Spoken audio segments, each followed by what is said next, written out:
Okay, so let's see. Han's War, Desert like Arabia. I have to alt tab though, excuse me for this short thing, but I'll be back to the game any second. And here we are. In the meantime, game now is running in normal speed, and Miguel just spotted his opponent, Array, both of them sharing, let's say, rather the left hand side of the map instead of being completely opposite to each other. Wood for Array is looking pretty good, but since I have Miguel with blue color, let's make it like this, so it's the same like in the scoreboard.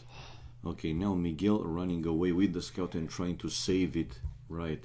So I was saying it's oh, okay, Array first to be on the way to feudal age with 21 population. I like the wood for him, it's a full forest, no oasis.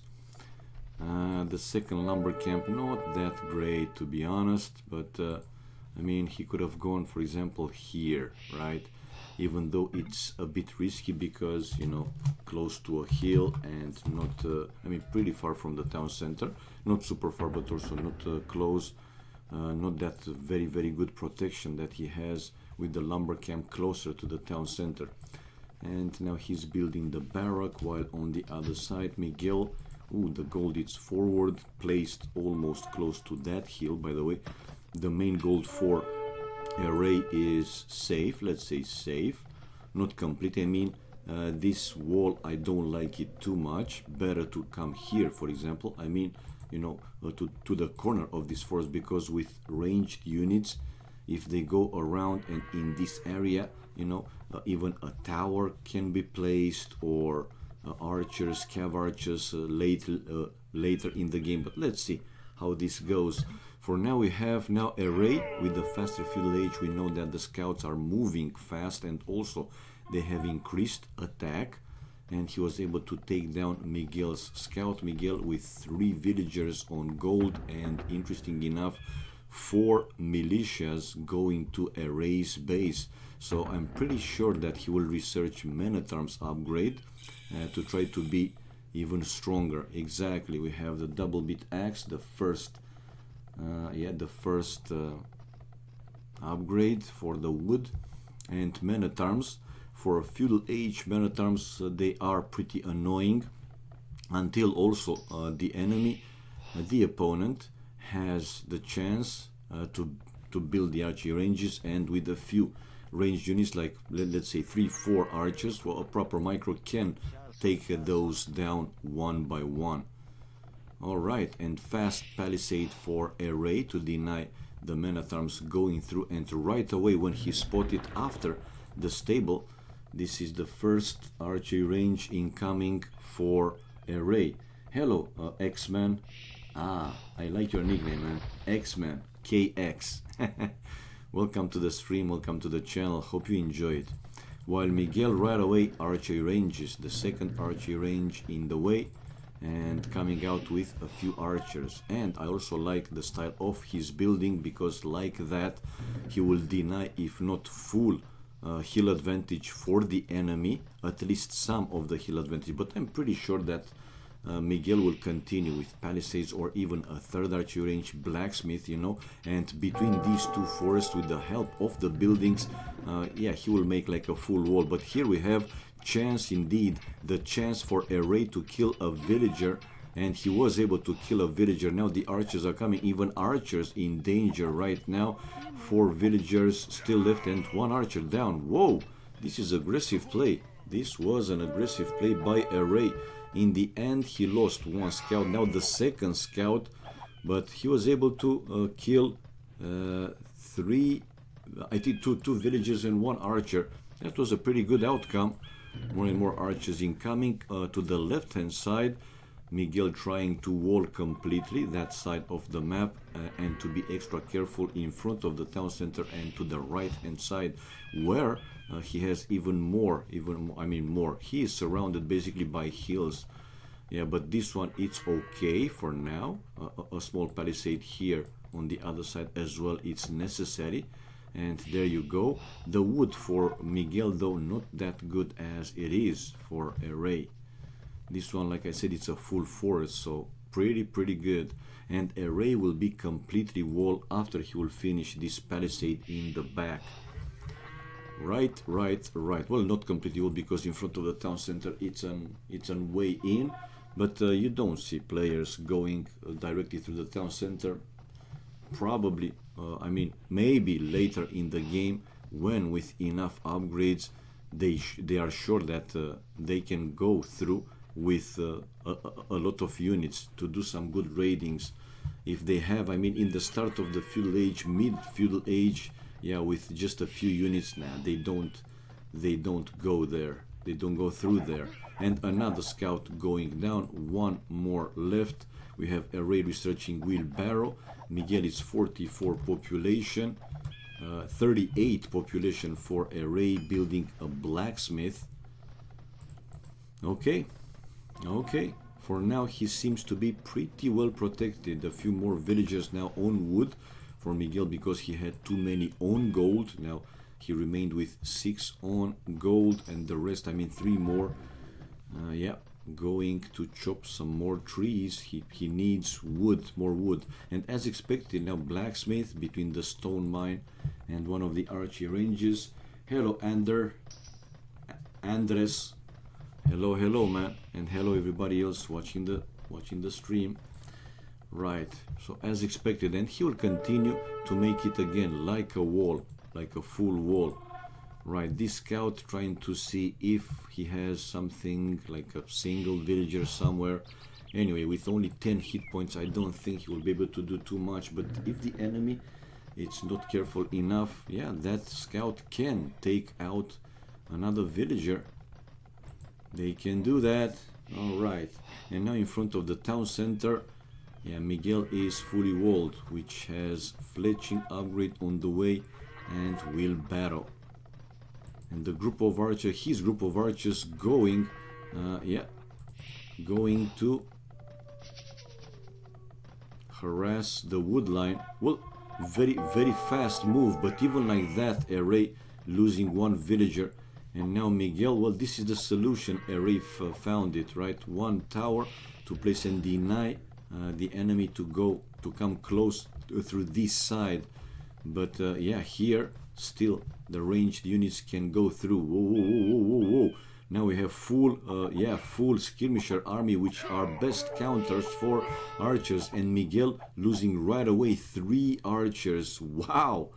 And 1 more upgrade, one armor upgrade for Miguel, the first one for his archers, and he's going back home. Array will be on the way to Castle Age. He is on the way to Castle Age with 52 population, while this is the 3rd archery range incoming for Miguel. And the skirmishers going to his wood line, yeah, to do some raiding there. Obviously Miguel will have to send these lumberjacks away until he's losing. Whoa, and he lost already 1. Good play, man, good play. The armor upgrade now for Array for his ranged units. So 54 population for Array, fully walled back home. while Miguel, well, he is also almost, he was fully walled, but he made an opening to build the third archery range right there. 56 population, 59 population for Miguel, but Miguel's resources still needs more time to go up to Castle Age, to click up Castle Age, and almost losing another villager. And like I said, check out, without too much, I mean, if he's not careful enough, he might lose, but no. He just fast turned back and was able to take down the last scout remained by Array. Right, is he fully walled? No, not fully walled, but now also with 3 archery ranges and a few more skirmishers waiting back home. Miguel forward again with his group of archers, but he lost one more. Look at the kills and death ratio for Array, it's 13-4. Miguel is 67 population, will be on the way to Castle Age in a few seconds. There you go. But Array is already in Castle Age, and the first upgrades, elite skirmishers with Bodkin arrow, and the second would upgrade the bow. So even using 2, 3, 4, 5 villagers there for Miguel to take the fight against these skirmishers until they are elite, because probably Miguel is expecting from Array to research that upgrade important. With this number of skirmishers, yeah, makes sense to see them becoming elite skirmishers, and the wood for Miguel, yeah, coming into play more and more. I mean, look at this, man. He's trying to buy time, enough time for himself, but he lost. Look now, check now the kills and death ratio increasing even more, man. Wow. Villagers, though, it's only 2 villagers more for Miguel, but now another good snipe, and yeah, the stable is up for him. The stable is up for him. One more armor upgrade with thumb ring for Array, and he's bringing 1 knight over. Yeah, not a safe wood line there for Miguel. All of them, they are close or in the range. You know, I mean, to be safe here, he should have gone outside and placed between these 2 stragglers, yeah, palisades, just to be sure that he is okay. And now Miguel building another lumber camp, so 100 more wood spent to build a safer lumber camp. This is not looking good for him. His map is kind of bad, especially with the wood. Look how small this forest is, with 2 oases, annoying 2 oases. Right, here comes the knights. Let's see, gold mining for Array, while crossbow for Miguel with Bodkin arrow, and he's trying to find a way in, but he will find more palisades. Well, let's see if this is going to be effective. Delete the palisade, man. Delete the palisade to make yeah, way for the knight. But look at this. I mean, this group of skirmishers, as they are, they were able to take down 1 knight and a second knight going down. Wow, Miguel in serious problems. He's building now a town center, right? While cav archers, along with the knight, breaking to the other side. Array 74 population. Miguel by now full defensive mode, 54 population only. Let's see if he will be able to come back in this game, because he is behind already. Villagers, not that much difference, only 2 villagers now more for Array, but army wise it's 19, 18, 19 more for him. Husbandry on the way for Array, while Miguel researching the scale barding armor, so the +1 armor upgrade, which he has it now. Not yet bloodlines for him, but with the cav archers with bloodlines for Array. Yeah, by the way, he has the bloodlines. He has to go back, another stable back home. Nothing to find there in that wood line though, but one more time he has to run away with the lumberjacks. Really, I wouldn't be surprised to see Miguel calling GG, man. I mean, I know he's a warrior. Look at this. Just when I said he is a warrior, but with this map and not a safe wood, yeah, it was a, well, not a super fast game, but yeah, makes sense, makes sense. I said it just before he called it. GG, man. Not a safe wood. How to continue? So we have the 1-1 achievements fast. Let's see, maybe they will play another game. 44 to 16, almost 3 times more the kills for Array, with 11 more army. Wow, such a poor map for Miguel. Miguel had better gold, but in return food and wood better for Array. And Array was safe back home. Also faster to village and castle age and society. Miguel one villager highest more than Array. Not a big difference. But the map, I mean, some people says that the map doesn't matter. It does, man. Like in this one, no, not a safe wood there for Miguel, for poor Miguel. Right, so let me change the score. It's a 1-1, and more games to follow. More games to come. They launched already. By the way, let me display the game room so you guys can see it. There you go.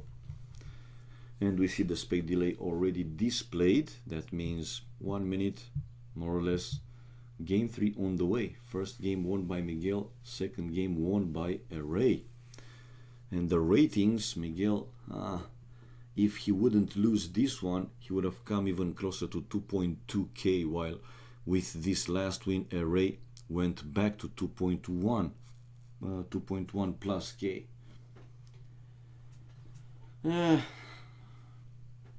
Again, it doesn't mean everything, but it shows some reference, right? The ratings, obviously. So here comes game of 3. Let's see if there's going to be another Hans War. By the look it is. Yes, Hans War. So one more time. Now Miguel is blue by default color, which is great, and Array red color. Another desert like Arabia, but this time Miguel with a very good wood there in the back. No oasis, it's a big forest. Even this one, yeah, has an oasis, but it's decent. Has some wood to take from. The one to the left hand side, the same, and he can use the cliff to make some palisades and have this forest completely secured. Yeah, palisade between this gold and the cliff, then between the cliff and the forest, and that's it. At least he won't have to bother too much with the wood in the back.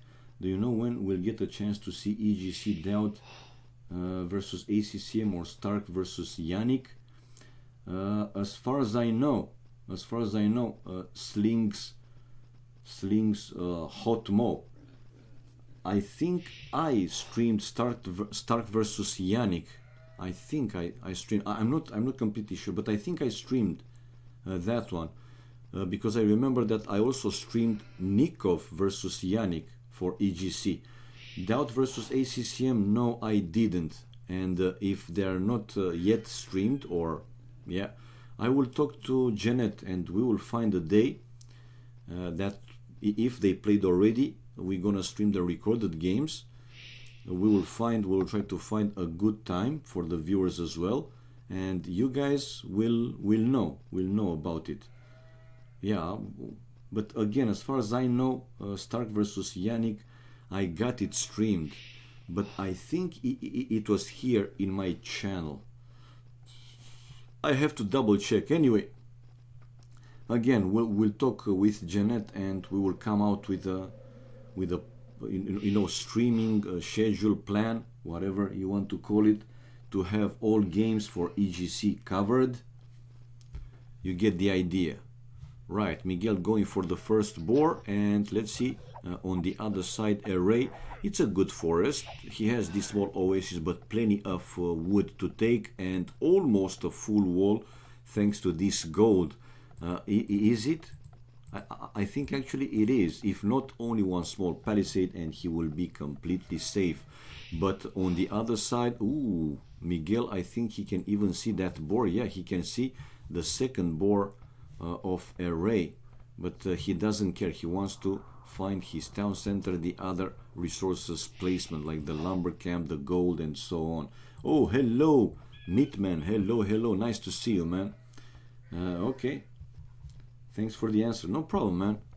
Well, when I know, I know. But to be sure, between two games, I'll try to look in the history here of my channel and see if that game is streamed there, like I said, because I'm not completely sure if I did it on Vubli official or if I did it in my channel. Hello, hello, Hasu Magic. Hello everybody. Not only you guys. Yeah, hello everybody. I think you guys like the title, right? The title of my stream. So you have Array luring even deer to the mill. He has the second boar in the town center. Well, other forest though for him would be this one. Compared to Miguel's forest, this one there is not that good, but let's say that it's decent. In front of the town center, he has a forward main gold though, a side stone. Vil killed by boar. Seriously, I didn't see it. I didn't see it. Kills and death. Yeah, well, it seems that Miguel lost. Oh, okay, excuse me. Yeah, probably, man. Sorry. I was reading the chat and didn't pay attention too much to the game, you know, and that's not good, man. I can answer the questions if nothing important happens between the games. Miguel lost a Vil to a boar, probably, yes. This one, right? This one. Look at red town center. And yeah, you're right, man. You are right as well. So both players losing one villager to the boars. So it's even, right? We have one more time Array going for a faster feudal age. Miguel, it's 22 population, and don't tell me one more time going militias. But is this a good idea? I mean, it's a standard strategy, right? But like this, I don't know. When he will be in enemy base, usually you want to build your barrack to be finished before, I mean, around 7:30 minutes. Well, the militias are there. I mean, he can be in the enemy base around 9:30, which is a good time. But Array with a fast feudal age, by the time those three militias will be in his base, he will be in feudal age. And this is now the barrack incoming for Array.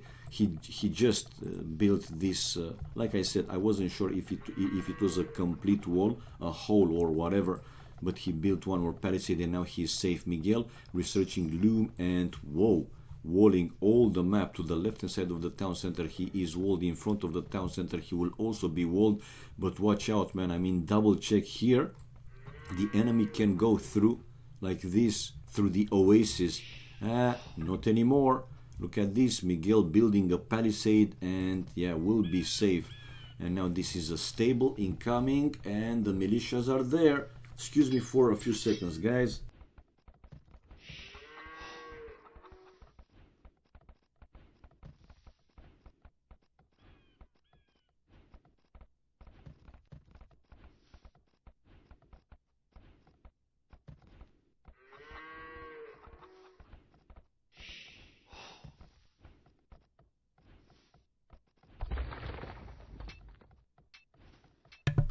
Okay, I'm back. Excuse me. I had a crazy cat. She wanted to go out. All right, so let's see. Now these militias are not there to destroy the enemy. We just said this a couple of times before.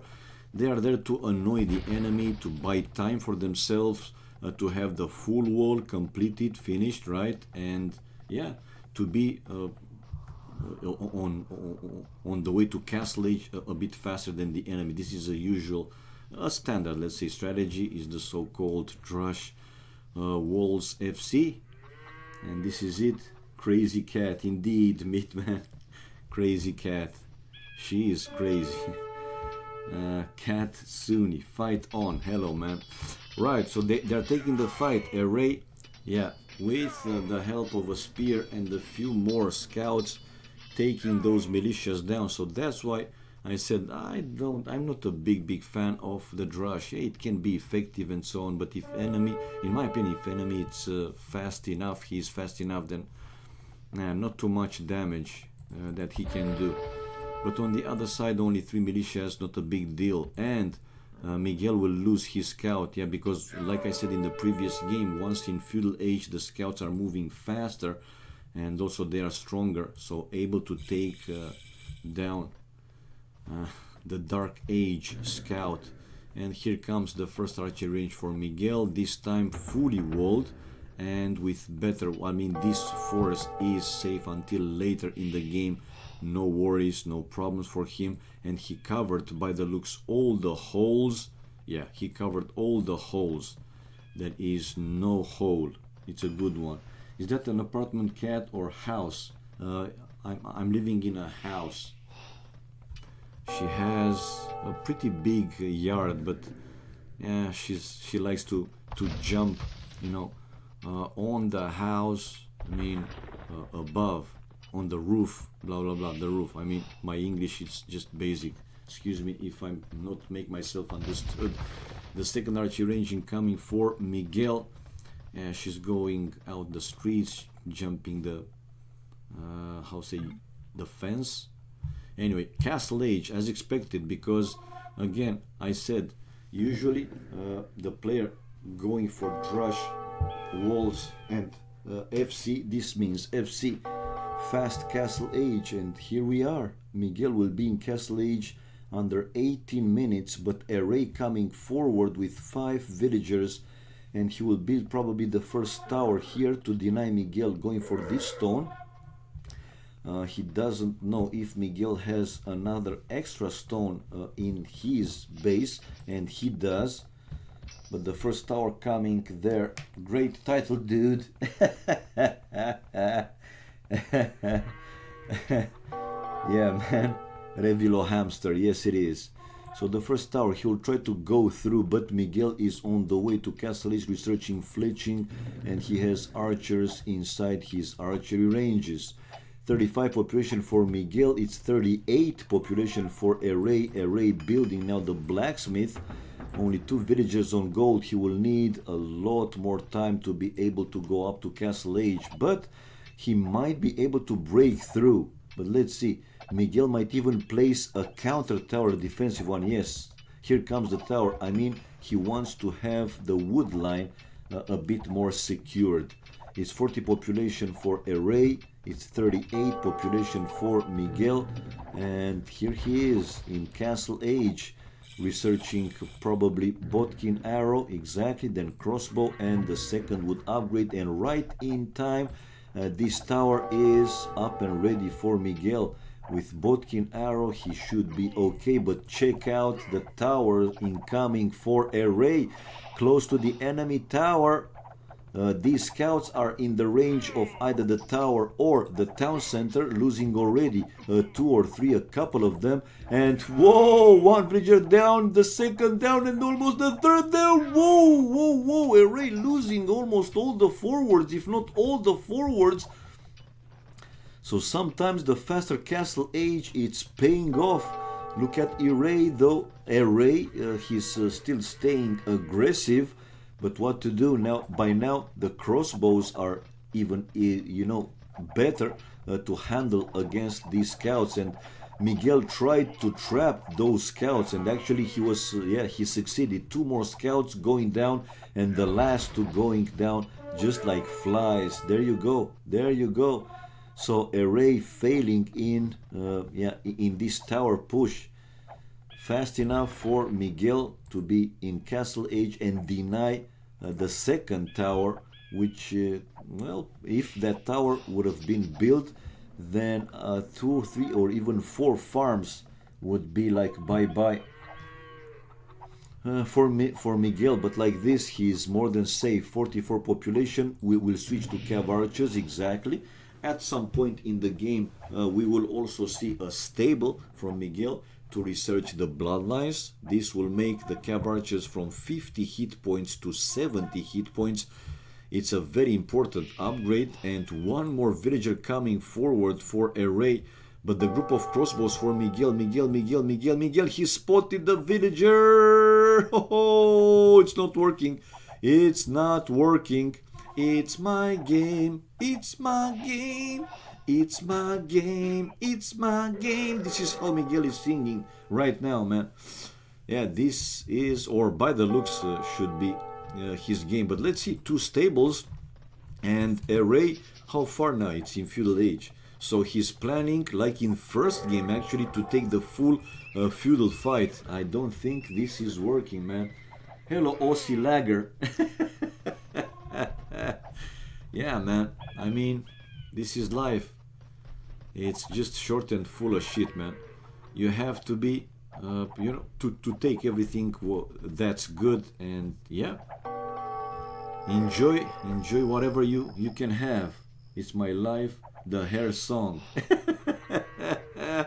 Okay, he is out of the stone. One defensive tower to protect the villages around the mill, one to the main gold, but the wood line, it's not that safe. Now he is building another tower to protect the wood line. But when array will go up to castle age, because Miguel obviously will make more and more army and able to snipe down, almost able to snipe down another villager. So more cav archers incoming for him. Hit and run, hit and run, run, hit and run, hit and run, hit and run. Woo! I came home from work early today because it was too full of shit. Wise words, man. Okay. Yeah, thank you, man. Thank you for the kind words and for the support. And one more scout going down, man. Like I said, man, I mean, in this kind of situation, it's how I see it. I'm not an expert by any means and so on, but the longer the player in feudal age stays, you know, yeah, it's coming closer and closer to lose that game. I have seen games with players winning feudal age army versus castle age army, but in the situation that they could pressure the enemy, they could do, you know, something, some damage, raiding and so on. But Miguel, it's more than safe back home, building a second town center. Well, this tower might surprise him a little bit, but with knights or later on with a siege workshop, he will be more than fine. Right, and another villager going down. Miguel is already with 18 population more, 11 villagers and 6 army more, 17 to 11, and yeah, now 10 villagers more. Well, these towers will buy array some time. I agree. And Miguel, just to be sure, he moved all the lumberjacks. He wanted to be safe and sure that, yeah, he won't lose anything there. And here comes the stable, and the first upgrade, obviously, I mean the next upgrade obviously is going to be bloodlines. So his cav archers will be from 50 to 70 hit points. Like I said, it's a very important upgrade. Yeah, with more hit points, the cav archers are more difficult to counter and to kill. But here comes another tower from array. He's trying to take Miguel out of the wood. Town watch for Miguel, bloodlines as expected, and probably with town watch he will be able to see the next tower. There you go, man. Now with town watch he can see the next tower. Slam showed that towers really help defending against castle army. Yes, of course. Are insane versus castle army? Yes, they are, man, they are. But my point is, like I said, the towers are helping. But look at array, man. Array is not array, array. Somebody told me that this is the correct spelling, array. Right? The more he stays in feudal age, I mean with feudal age army versus castle age army, soon Miguel will be with full upgrades for castle age. Then it will be more and more difficult for array to hold, even though he has enough scouts, man. Those cav archers in the end will prove to be just too strong. And now the cav archers, a few, 2-3 of them go into the wood line, and some of them kept to deny the gold for array, which sends villagers to mine more stones and probably to be able to build more towers. Right, let's see when Miguel will decide actually to build his siege workshop and destroy those towers one by one. So 59 population for array, not, well, 100 wood. Nah, man. Spelling is okay. 75 population for Miguel. 75. Now going to have the hill advantage. Yeah, I mean, array is still in the game, right? Still in the game. But again, those cav archers slowly will be just too strong for the scouts to handle. And then what? More cav archers incoming for Miguel. And only one scout remained. I wouldn't be surprised to see Miguel even coming forward with a villager to build a siege workshop. And yeah, aha, look at Miguel's move with villagers sent through this oasis. He's trying to destroy the enemy tower, and I think he will be successful. Actually, yeah, he will be successful. Array though buying the resources to go up Castle Age, and the tower is down, by the way. Another good raiding. Ay, ay, ay. Array spotted. And running away. Running away. I'm also a Turk. It's spelled like plus. So how you spell it? Because I'm confused. Somebody here, like a few weeks ago, told me that you know, you just say it array. So Erie? Did I say it correctly? He is dead anyway. Erie is dead anyway. Spelling is different than pronunciation. You're right, man. I mean, again, I said my English is just basic. I meant pronunciation, not spelling, because spelling, yeah, it's E, R, A, and Y, right? Okay. So he's still using the market to buy resources, sell resources, and go up to cast. No, actually, whoa. I thought he's using just for that, man. No. What's his plan? Another tower incoming, but again, now with Town Watch, Miguel can see these villagers. If only he's paying attention, obviously, because that tower one more time is gonna get built. So, area Turkish characters are pronounced as it's spelled.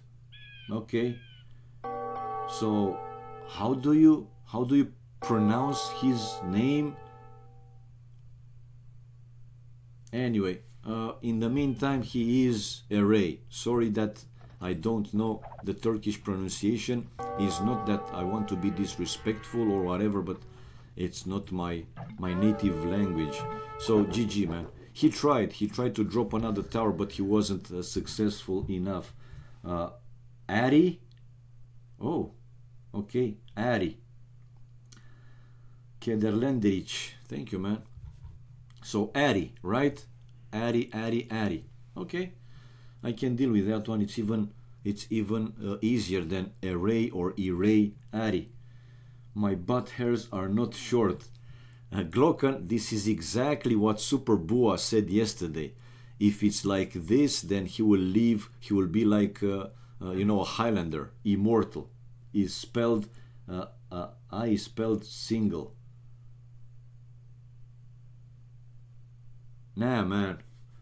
Ari, array, I don't know. Again, no disrespectful or whatever, but I just can't, man. I just can't. Bear with me.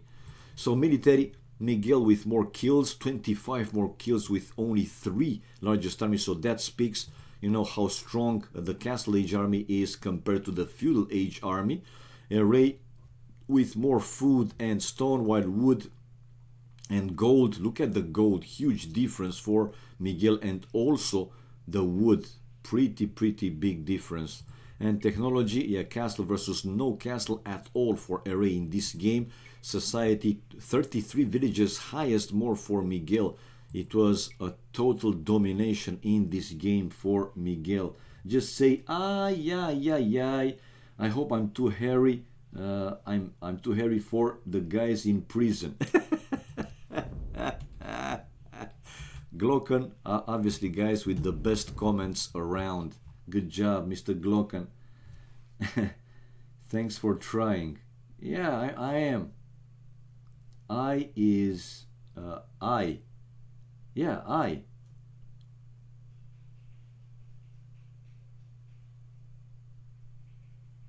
Arai. Okay. Arai. Okay. Arai, you see? I got it, man. Arai. You all could be better explained that. I don't get what you're saying either. No, man, he said, I mean, Kederlendrich just said right now, Arai. Now, A is E. Here is. Yeah, okay. Let me change the score in the meantime, because we have the spec delay displayed. So game 4 on the way in 30 seconds, more or less. Almost. Turkish text to speech. Yeah, I will try to use that one. Aray. Right? I mean, even if it's not perfect or good, I'm getting closer, right? I'm getting closer. So it's almost. You see? Getting closer. Okie dokie. Another desert like Arabia between these two players. And one more time, Hans War. Let's see now, Miguel Wood. This one, let's say it's okay-ish, not a very good one. The oasis there, it's pretty big, pretty significant, but even like that, like I said, decent wood for him. The one forward with another oasis, I don't think he will go for the forward one, while the other resources, back main gold, side stone, but actually it's side back-ish stone as he's facing Aray. Aha! Turks should learn Dutch, not other way around. So, array. What does this? It means salam alaikum, alaikum salam. That means it's a form of salute for the Turkish people, right? I mean, you say like hi, it's salam alaikum, and they are replying to you alaikum salam. Something like hi to you too. Eray. Yeah, so I was saying right in the first place. Eray. Eray. Eray, yeah, yeah, yeah. Yeah, yeah, yeah, yeah, yeah. It's more like Muslim thing instead of Turkish. Ah, wondrous. Hello to you too, man. Okie dokie. 10 population for Miguel. Now let's see. Ooh, the map again for Eray. You said it, yeah. Eray. Hey, Katsunic. Hello, got no name. Hello. Bravo. Go. Oh my God. Okay, so Eray. I said it good, right? Eray. Anyway, I will get it. One day I will get it close to perfect, if not perfect. Now the first boar incoming for Eray. You see? While the first boar also for Miguel waiting to get eaten. Yeah, it's a good steak. Yummy. Woo. Yes, you did it. You see? Eray. We ride camels and oh my God, wondrous.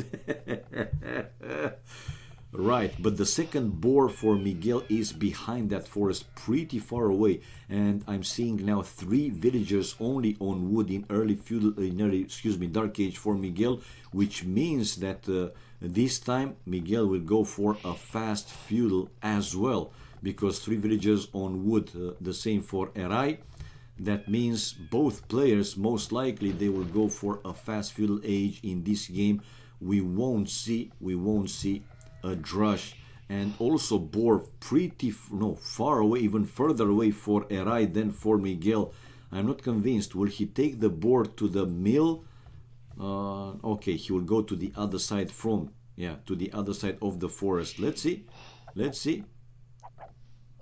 Nah, the boar still needs to get a few more hits. Now he is running. Run, forest, run. Now let's get to introduce Miguel as a Brazilian would. Well, how they do pronounce Miguel? I think Miguel is Miguel, right? Why did he walk so? I don't know. But in the end, he got the boar, the second boar, without researching. And the same for Miguel, yeah, without researching a loom. But no, Miguel had, well, it was his choice, because he didn't have to, but he wanted to be safe. So he researched loom before going for the second boar. Now Aray is researching loom, so he will be on the way. Whoa, really? Seriously? On the way to food? No, I think he will make one more villager. Even though he can drop the food and still go for a very fast feudal age, which is exactly what he does. There you go, 20 population, so that's 19 villagers, and the scout and Aray is on the way to feudal age. It's like Nigel in English, but with M. So it's Migel. Are you for real? Migel, if I pray tonight that I want to reincarnate as a Turkish goat, can I still go to heaven too? How do you pronounce Nigel? So it's Migel, it's not Miguel. Oh man. No man, in English, Nigel, it's like I'm saying it's Nigel. Nah, I will stay with Miguel. Come on. I think I heard.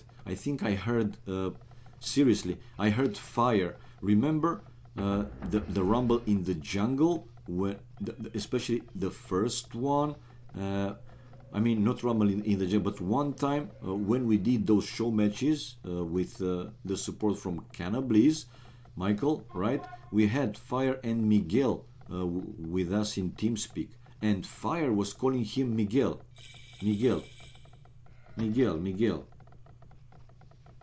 So come on, man, it's correct. Right, so let's see a faster feudal age, and here comes the Sneaky Vills. With the forward barrack. You guys make me lose these important events happening in the game. So the double beat axe for Arai, and feudal age on the way for Miguelito. Amigueito, y ahí. Woo, ahí. Woo, you missed my just pulling your leg. Kappa, okay. Yeah, man. So excuse me. I'm in between the game and the chat, so I'm not like 100% focusing. I'm way too big to dress up like a goat, and they will notice it. Oh my god. Right, so the first tower is built there by Arai, but for now it seems that Miguel is, let's say, okay-ish. Will he go there with villagers to take care of this tower? And in the meantime, Miguel losing the scout, but now in return he was able to kill one Menatharm. This is pretty aggressive play by Arai. Good job, man. While Miguel is sending the villagers to the other side of the forest, but another tower incoming from Arai. Yep, he wants, no, it's palisade. He's palisading the lumber camp. Okay. Now spears incoming from Miguel, and a few more Menatharms from Arai. It's 28 population for him. 3 Menatharms versus spears. But now watch out, Miguel is with archer, 1 archer and 1 skirmisher. Nothing too much at this point. And 1 spear is chasing the scout around, while the 2 Menatharms taking down 1 spear.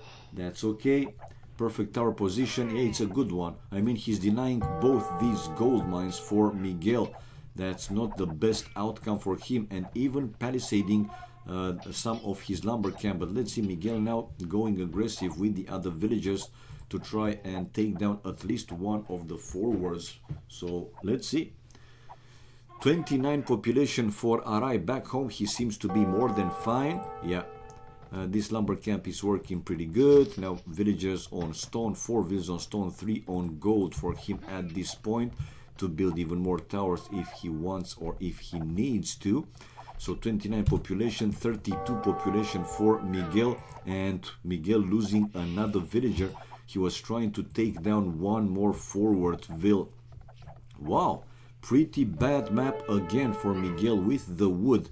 And yeah, he did build this lumber camp there, but good sneak by Arai. And with this tower, yeah, hitting both lumber camp, or at least this one, and denying the main goal for Miguel. But Miguel found a 3rd gold mine away from the danger zone. Here comes a 2nd tower. No, he wanted to build a 2nd tower, but he spotted Miguel with a counter, a defensive tower, so he is just giving up. But more Menatharms incoming from Arai, excuse me. I will get it one day. I will get it completely correct. I mean, did you see Doubt? He started to stream the game. Life loving, yes. If you type here in my channel !Doubt, it will link you to his stream. So I know, I'm happy that you know, we have nowadays and lately more and more top players, you know, playing and streaming. It's a great experience to see how fast they micro, you know, they are reacting. Too bad though that Doubt is not like Viper. I mean, to also explain some of his moves. As far as I know, he doesn't like to talk too much, but that doesn't mean that one day he will. I don't know. Maybe he will. And Arai still dies. Well, that tower was denied. So now he will be in some kind of defense mode. But back home, wouldn't be surprised to see again from Arai a lot of towers, to the wood, to the gold, to the stone. Yeah, let's see, let's see. This tower though is still well placed there, but Miguel with no, he doesn't even have has the fletching, while for Arai the same, not the fletching yet. Yeah, he will get better, I hope. Yeah, we can only hope. But again, even if he's not talking, again, like Viper and like others, Tato and so on, it's still great to see more and more top players. Again, nowadays we have Miguel, Fire, Dogao. Too bad that VH is not with AoC around anymore. Viper, of course, I mean number one. Now Doubt, ACCM, Barry, Kuta. Who else among these? Well, Eddie also streaming sometimes. I mean, in Arena, Eddie is a top player, undeniable. We have Glocken, that also sometimes is. How could I forget about Glocken? Excuse me, man. Yeah, and well, Neely also. Who else? Dracont, good player, strong player. I mean, more and more, man. Which again, it's great news. It's great news because this game seems to become popular again, and hopefully we will be able to bring even more viewers and players to the game. Slam, I forgot about Slam. Yes, you're right. Slam. How could I forget about Slam? Yeah, man. I mean, players like them. It's great. It's great to see. So in the end situation, it seems that stabilized there for Miguel with this one single defensive tower. He was able to counter Arai's forward. If I stream again, I will stream porn till I get banned. It's up to you, Glocken. It's your channel. You can do whatever you want, man. Whatever you feel it makes you happy, and you know, can also make your viewers happy. You got the idea. Right, we have 43 population for Miguel. Resources seems to be pretty low though, while I thought that he finished the full stone wall by now. I hope that Miguel is going around the forest actually, and we'll see that it's not a full wall. Right, so open music, yeah, right. And he's saving that villager to the other side. More stone walls incoming for Arai. 3 villagers on gold. Now the archers for Miguel going around. 45 population, 34 population for Arai, but with skirmishers he will be able to counter.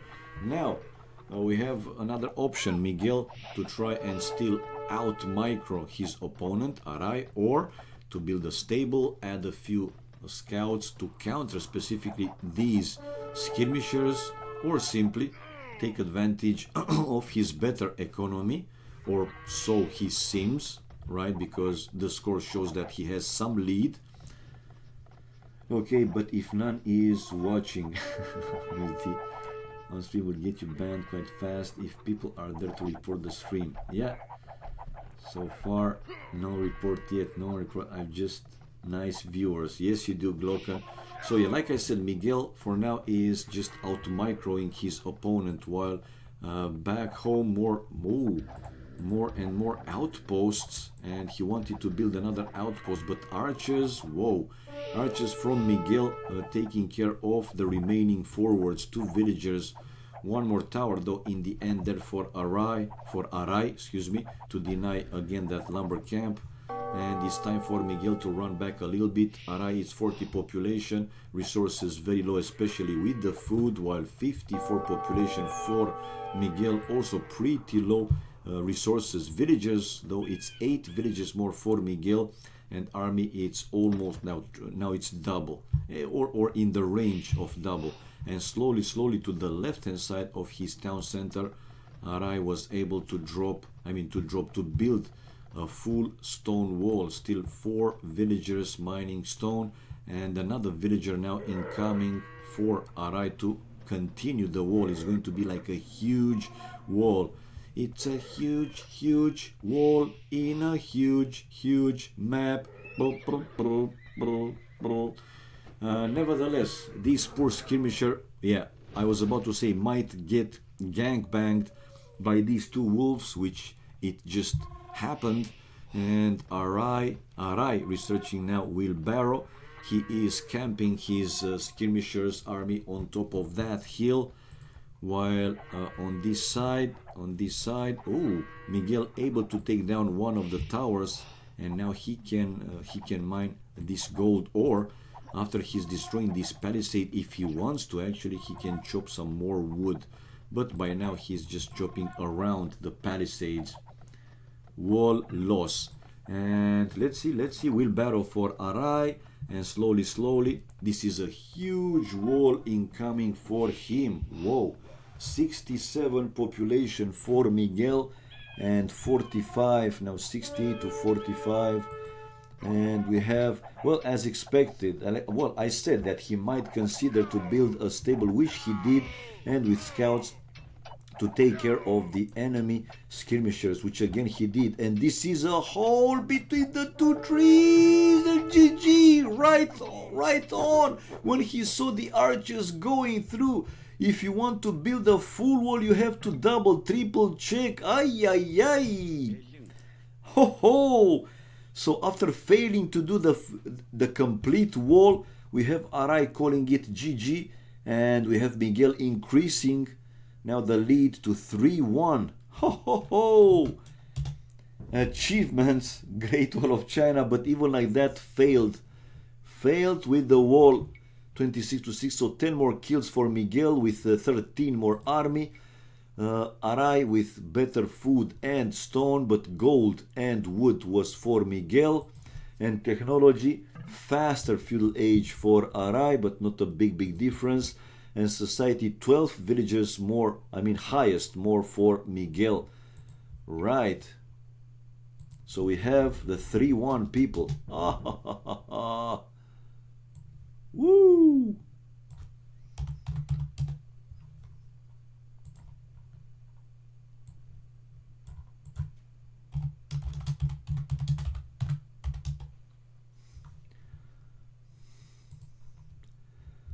Right, and another game on the way, guys. So it's 3-1. Yeah.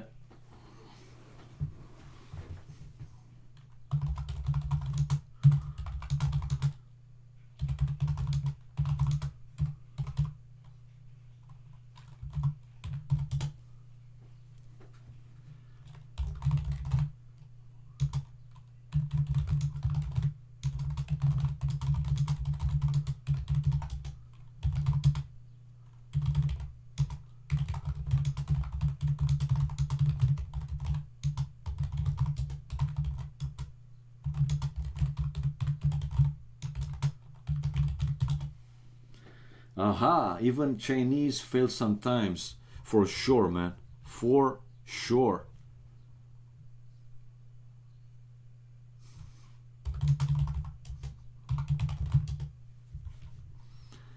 For sure. Okay, guys, so we have Mr. Herb in the house. What's up, man? I don't remember when I last, see you in my channel. Seriously, I don't remember, man. I just don't remember. Quite some time ago, right? Quite some time ago. Okay, so we have the spec delay displayed, guys. 30 seconds more or less game. Oh, I forgot to change the score. Let me fast do that before the game is starting. So 3-1, and here we go. I was fast enough. And game 5, excuse me, on the way. 3-1. 3-1. First game won by Miguel, then Arai 1-1, and now 2 games in a row won by Miguel. Yeah, it's been a while, man. It's been a while. It's been a long time since you're in my channel. Yeah, my stupid lyrics, don't mind me. So here we go. Another desert like Arabia. I think it's the 4th desert like Arabia in a row. And let's go with the maps again. This wood in the back for Miguel seems to be decent. But still, even like that, this annoying oasis, man. It's not comparable, right, to the green like Arabia where you have full forest. But sometimes I have even seen green like Arabia looking like so poor, especially with the wood. This forest, though, to the left hand side of Miguel's town center, it's a full one without oasis. But let's see, I mean, this one, that one, it's pretty far from the town center. It's kind of risky, so let's see if he will actually go for that one. I think he will go for the one in the back, to be honest, though. Maybe even both lumber camps to the one in the back. And yeah, we see the villager going right there, while one more time Arai with a much better wood, in my opinion. And he's building the first lumber camp exactly to that forest. He can even place the second lumber camp to the same forest. It's a very good one. In front of the town center, though, another forest, but with 2 big oases. That's risky for him to go for that one. He has some cliffs if he wants to do the wall. Will not be close to the town center, but nevertheless, he won't have to do like a very long wall. He can use the cliffs. How cheap whiskey is in Romania. Well, if they are not, well, brand, for example, JD here, a bottle of JD here. Let me count in US dollars or in euros. We have it here, 800,000 Romanian leis, and that is like 19 euros, something like that, 19 euros. Yeah, in that range, 17 to 19, something like that. Right, now the second noise is the first board for Arai going to his town center. The second one, it's on the other side of the TC. It's 12-12 for Miguel, 13 now for Miguel. He already has the first board in the town center.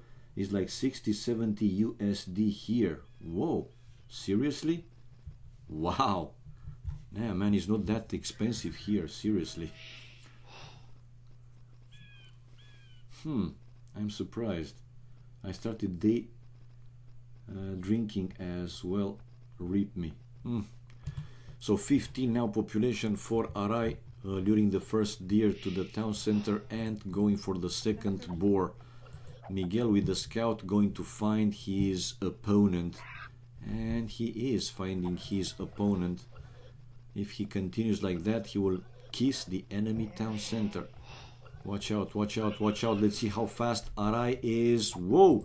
Moving the villagers inside, but not all the villagers were inside. Only that vill taking the boar, so Miguel was safe. He took like 2 hits, but only 3 hit points down. It's like 30-40 euro in Turkey. Whoa. Phew. Hey, it's some difference. I mean, it's around 20. I estimated like 17. It's about 20 euros. Who's Arai? It's a Turkish player that is close to 2k. Well, not close, it's already 2k. You can see here he was 2.1 plus actually, right? And he's now 2077. So still close to 2.1. While now the second deer coming to the town center, and Miguel spotted the enemy lumber camp. 20 population for Arai, now the 21st, and Miguel is with 20, the 21st going. Yeah, well, it's a bit faster for Arai. And let's see, could Miguel see? Yeah, he could see the lumber camp, And another deer incoming from Arai, and he has back main gold, side stone, and one more time Arai to a faster feudal age with 21 population, while Miguel still a villager coming out, and after that villager probably he will be on the way to feudal age. He has the barrack, but this time not going for militias. Or maybe he will consider to go militias on the way to feudal age. We have loom research for Miguel, but the difference might be significant. With only one villager, Miguel was actually Miguel, excuse me guys, only now I spotted Miguel lost a villager to the second board. Look at the dead body. Now I spotted. Ay. But he's not playing like 2K. Well, it's not easy to play, man, and probably you know that. When you see all the map, you know, from the spectator point of view, then things might seem like easier. Why you don't go to the left, why you don't attack in the other side. You get my point. When you play with the fog of war and don't know what enemy is planning, you have to fast react to pretty much everything. In case of raiding, you have to move the villagers back to the town center, possibly without ringing the bell, right, to not have like all the economy idle. You get my point. It's not easy, right? So the difference between them, like I said, is quite significant, was quite significant. And that's the answer. Arai went to feudal age without loom. Only now he did research loom, and indeed he's using the cliffs. They're building the stable, a palisade to be a bit more safe, while feudal age on the way for Miguel. Right, there you go, he is in feudal age, and one more deer lured by Arai to his town center. 22 population for Miguel, 23 for Arai, and he has scouts incoming with stone walls using the cliff that I mentioned. Since when did Turkey get the euro? I already know those stuff. Yeah, but you know, it's also important, the map, how it is in some situation, like it was for Miguel, for example. Remember, with that very poor wood, he had to call it GG, not even in 30 minutes. It was super annoying. It happens. You have to adapt to the specific of the map so often. Well, let's see now, scout fighting scout, but not for too long. We have Arai luring another deer to his town center, while let's see, where are the scouts? And more villagers used by him, by Arai, to finish the wall on the left hand side. Hello Minertil, and hello everybody else watching the stream. Hope you guys enjoy it. 29 population for both players, while 2 archery ranges for Miguel, a lot of villagers, 7 villagers by the look, mining the gold for him. He has palisaded both lumber camps to be safe against scouts raiding, and going with archers right now. 31 population for Arai, building the first archery range between these two forests, and I think he's considering to slowly again, if not a full wall in some key areas in his map, to do the wall, and then to be extra careful in the remaining open area of the map.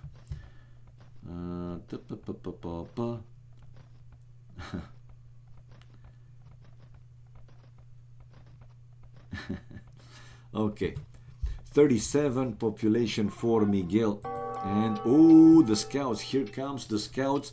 Arai with a chance to kill at least one villager, will battle for Arai, and there goes the first vill, yes, and the spear incoming for Miguel. So one more down for for Miguel. 2 losses, 0 kills, while Arai 1-0. Yeah, he was able to kill one villager.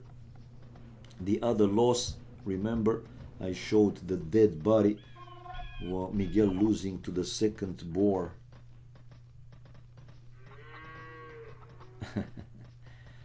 Oh, don't take the fight, don't take the fight. Oh, I mean, spear are good counter for the scouts. Yeah, you were able to take down that that spear, but with what cost, man? And now the archers going to the wood line of Arai. The scout for Miguel definitely can help him to deal against the skirmishers. He's running away with the first group of villagers from the first lumber camp, and now the archers going to the second one. Ay, ay, ay. This is not looking good for Arai. One more skirmisher going down, and the archers now will target probably the villagers to the other lumber camp. A few more spears waiting for Arai to take the right fight, and he's taking the right fight. Another villager though going down for Arai. Ay, ay, ay. Look at this. After this raiding, the kills and death ratio is 10 to 7 for Miguel, but in the end he will have to run away with the archers, but not before taking down another lumberjack. Wow, this was a good raiding. Even though Miguel lost the scout and two or three archers, it was worth it. He might even lose the remaining two, but the damage is done. Good job, man. Now 6 population more for Miguel with 4 villagers and 3 army, and he's trying to save these 2 last archers, and he is. Wheelbarrow research now for Miguel, 46 population, 39 population for Arai, and a few more units waiting for him. He was trying to micro, but in the end, as expected, he lost the last archer there. Titanic 2K. La la la la la la la la la la la. Nah, man, it's okay. I mean, he lost something. In the end, look at the kills and death ratio. It's almost the same, but yeah, I mean, less villagers though for Arai, which means his economy it's a little bit weaker, right? While more army lost by Miguel because of these skirmishers.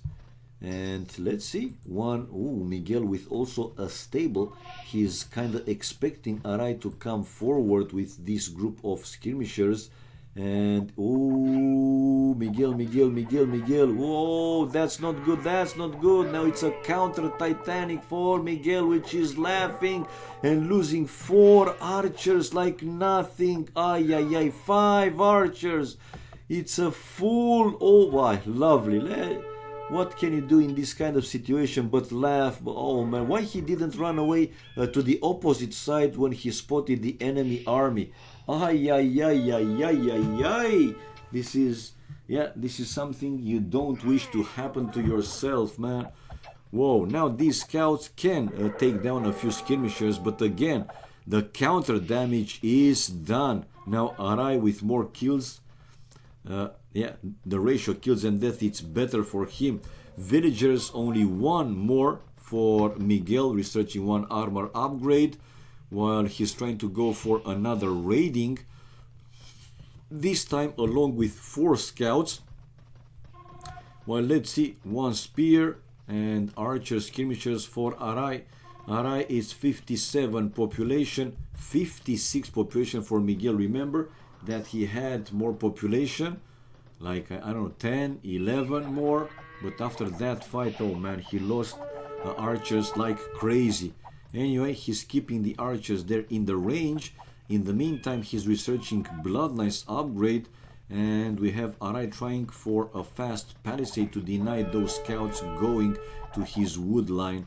And Miguel now running back with this group, with this small group of scouts. More archers and more scouts incoming from him. 60 population, 60 population, 63 now, and he's taking the fight. The scouts with bloodlines, he's hoping that they are strong enough. And good micro, very good micro with archers. Miguel first took down the enemy spears, and now with his own scouts targeting the enemy skirmishers. This is how you play. And good micro also with the archers. He didn't let them die. Only 1 scout though remained for Miguel. Now kills and death ratio again becoming even, 27-27. 1 villager more and 2 more army for Miguel. 59 population Miguel, 57 population for Arai. Building now a third, this is a third archery range, while Miguel researching the +1 armor upgrade for his scouts and knights, probably in Castle Age. He didn't lose a single archer. Indeed, I mean, this time in the last fight it was a good micro there for Miguel. Good targeting. And now he has the scale barding armor, good job, while the third archery range is built by Arai, and he's really close to click up Castle Age, missing just some food, and he will be able to do so, but another group of archers incoming to deny this wall or palisade. For now it's a palisade. One villager going down and a few more scouts incoming for Miguel. We have Arai on the way to Castle Age with 59 population, and the scouts along with the archers going to do the damage and specific to go for the gold, I assume. But the hill advantage is also very important, and Arai is taking full advantage of that hill, and yeah, is sniping down the enemy scouts, but in the end the scouts along with the archers might be too much for him. And here comes the GG, man. Miguel with now the third game in a row won. After 1-0, 1-1, now 3 games in a row to take him and increasing the lead 4-1 in their mini match or whatever, how many games they're gonna play. Good play, man. Miguel this time was aggressive enough. Achievements: fast, military 40 to 34, so 6 more kills for Miguel with only 1 more army. Miguel this time better everything, all the resources, gold, wood and food, not a big difference, but enough to give him the win. And none of the players hitting the Castle Age. Arai was on the way to Castle Age, and 3 villages highest more for Miguel in this game. So we have the 3-1, the 4, excuse me, the 4-1. Wow. GG's, and 1 more game on the way.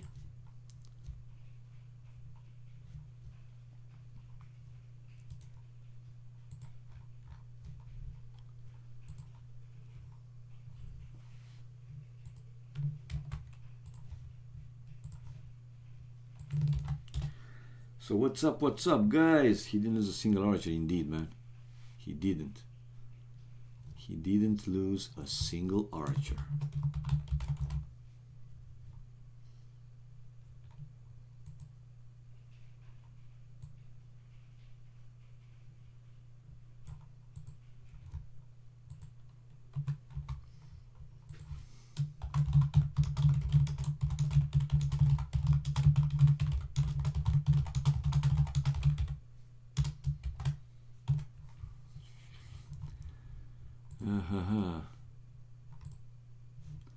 And they launch the game, or it's on the way. We have the spec delay displayed, people.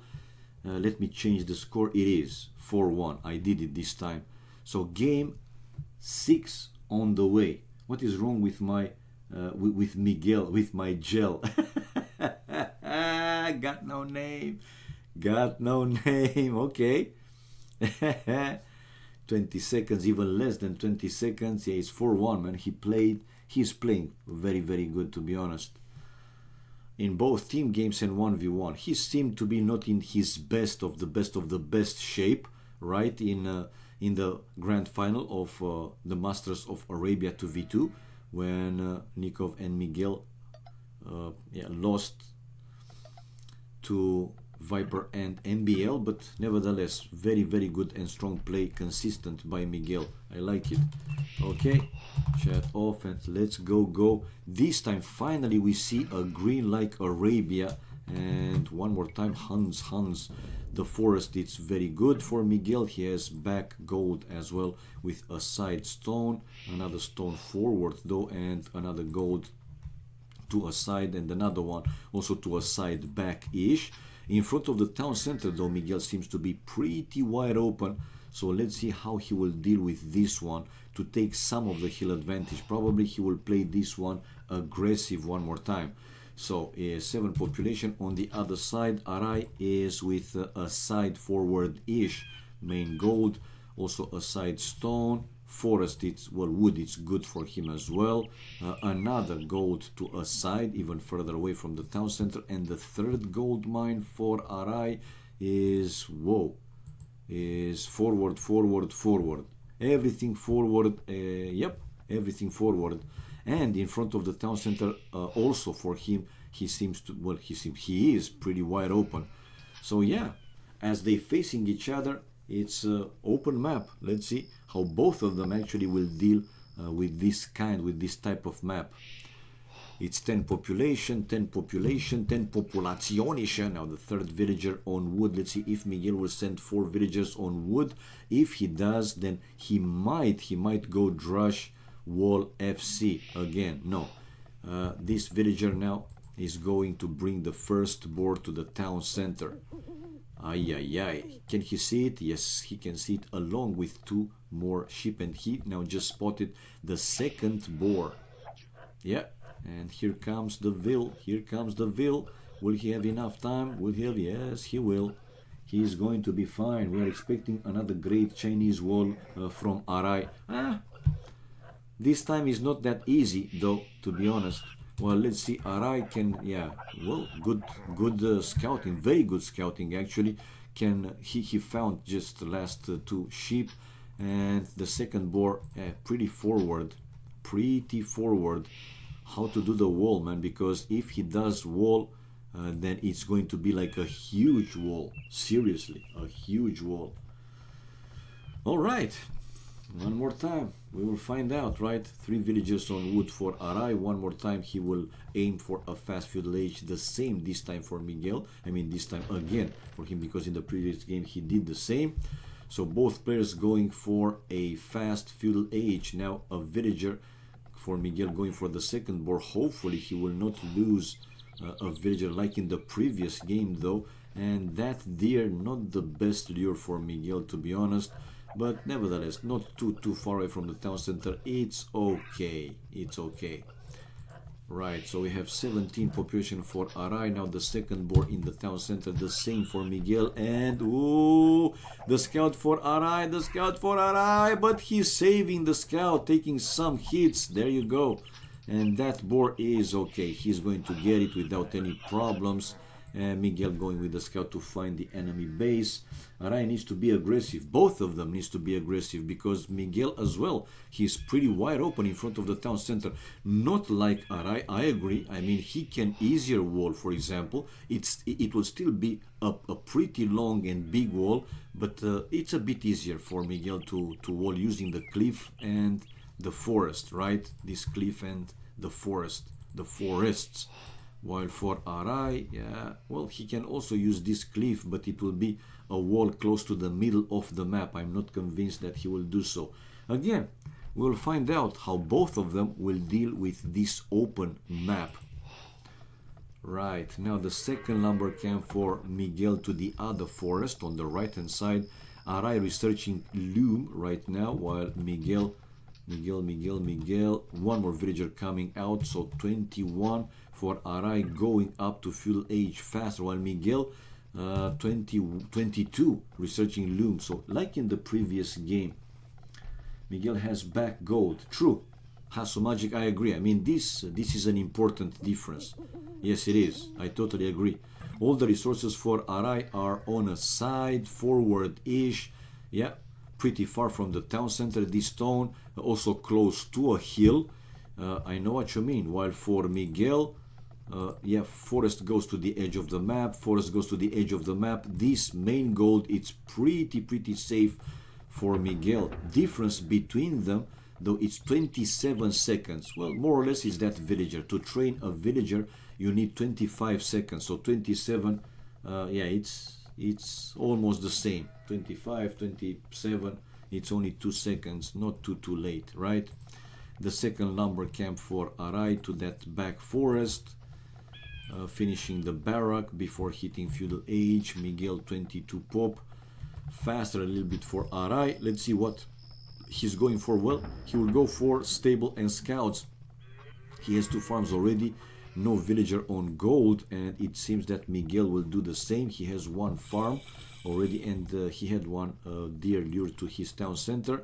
Okay, now Arai is still in the range of that the second lumber camp of Miguel. Let's see what's the plan. While a few palisades for Arai now to protect both of his lumber camps, and here comes the stable from Arai, while Miguel wants up the same stable. So both players going scouts. Scouts are looking for a good time. Scouts can win and lose the game. Alrighty. Can he trap that scout? No, that would be like a pretty big wall, so it's not worth it. Let's see. Scouts coming out, the same for Arai, scouts coming out. Now 3-4 farms, obviously. As soon as they have 60 wood, you will see them building farms to have enough food to keep pump those scouts out. 26 population for Miguel, 27 population for Arai, and back home one more scout coming out. Now it's 3-1. Miguel is trying to take down, and he's losing, he's losing the scout. He wasn't fast enough to run back.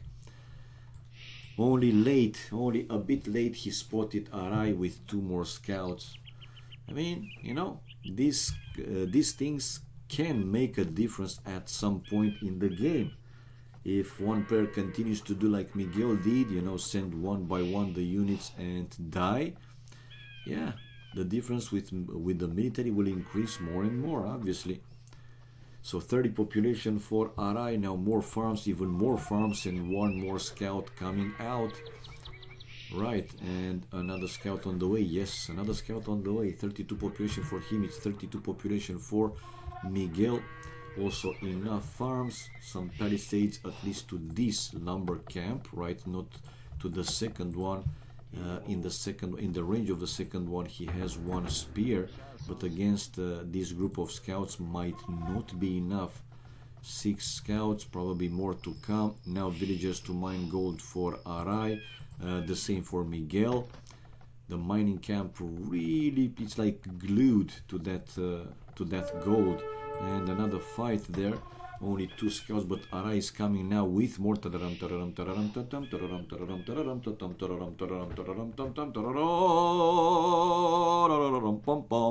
Yeah, well, excuse me for being foolish a little bit. Right, so Miguel this time didn't go through. I mean, he wasn't stubborn to try and take down one villager. He spotted Arai with enough scouts, so he went back right away. The first archery range for Miguel in front of his mill. The first archery range also for Arai in front of his main gold. And we have Miguel researching bloodlines. 41. Maybe Miguel is considering to build another stable. No, it's a second archery range incoming for Miguel. Not yet palisades to protect either the gold or the second lumber camp, at least not for now. 42 population is the same. Look at the villagers, is the same number of villagers and army. It's only 1 difference, not a big deal. Faster bloodlines for Miguel though, and he has it. But probably he's expecting Arai to research bloodlines and he doesn't take the fight. Instead he is running back home and making probably a few archers. By now another mining camp for Miguel, this time with some space to allow the villagers, you know, to go all the places to take the gold. So 2 archery ranges coming out with archers. Now the second, 2 archery ranges as well for Arai, and building even a 3rd archery range. 47 population for Arai, it's 48 population for Miguel. Miguel with a blacksmith, so maybe he's considering Miguel to do a wall between the barrack and this forest to make a palisade, and like that this side of his map will be safer, a bit more safer. Wheelbarrow upgrade for both players. 18, yeah, it's only a 10 seconds difference, nothing too big, but 3 archery ranges versus 2 archery ranges. Oh, and here comes the scouts for Miguel with a chance to kill at least 1 enemy villager, and he will do so. Yeah, he did that, but now it's time for you to run back. Yeah, good snipe, man, good snipe. 53 to 52 population, again not a big difference. Miguel's resources looking okay. While with 52, even better for, even stronger for Arai, and with 3 archery ranges he can go more and more archers or ranged units army. Now here comes the 3rd archery range for Miguel, just to be sure, palisade his villager, not getting hit by those scouts, and he's sending the scouts close to this lumber camp. Probably he thought that Arai will try to go there. Now Arai is missing gold and some food to click up Castle Age. Now he has the food, but missing the gold. Archers, archers, archers. But now we have Arai on the way to Castle Age with 58 population, while with 60 population, Miguel not too far behind, but it will be some difference. Let's see if Arai will try to be more aggressive once in Castle Age, because by now not too many raidings I have seen from either player, to be honest. The 4th archery range still in front of the main gold for Arai, researching fletching, gold mining, the first gold upgrade, and we see Miguel on the way to Castle Age. Difference between them though, it's 50 seconds. Not even 1 minute, but still 50 seconds can be significant. I mean, Arai will be able by that time to research crossbow or elite skirmishers. The 2nd would upgrade Botkin arrow. Depends what he wants to go for.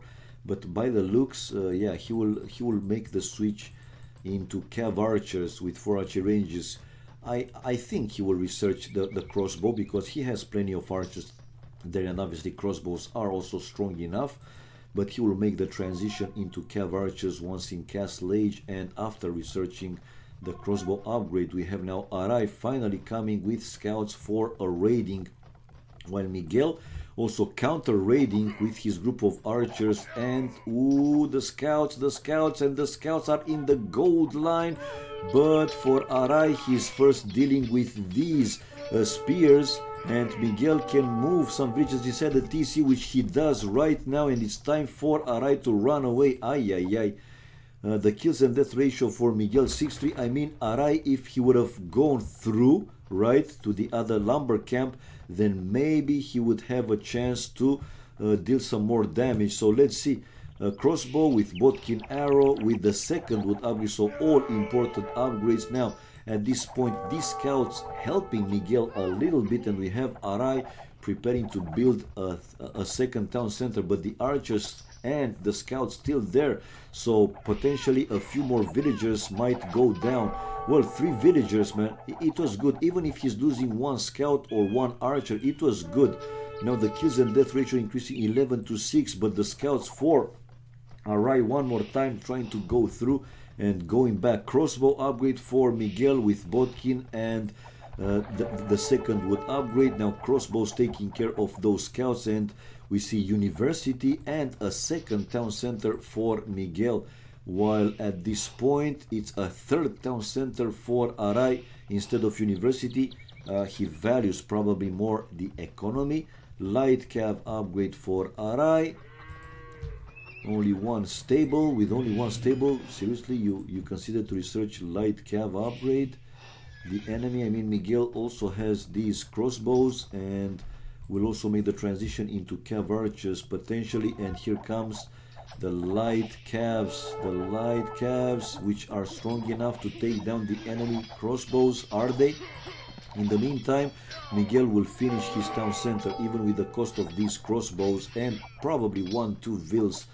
Yeah, the villages inside, while Miguel, oh, it's in the wood line of Arai.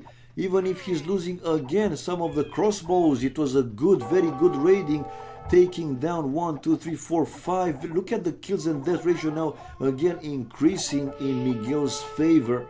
62 population for Arai, 3 town centers, while Miguel is 72 population, also 3 town centers and the university.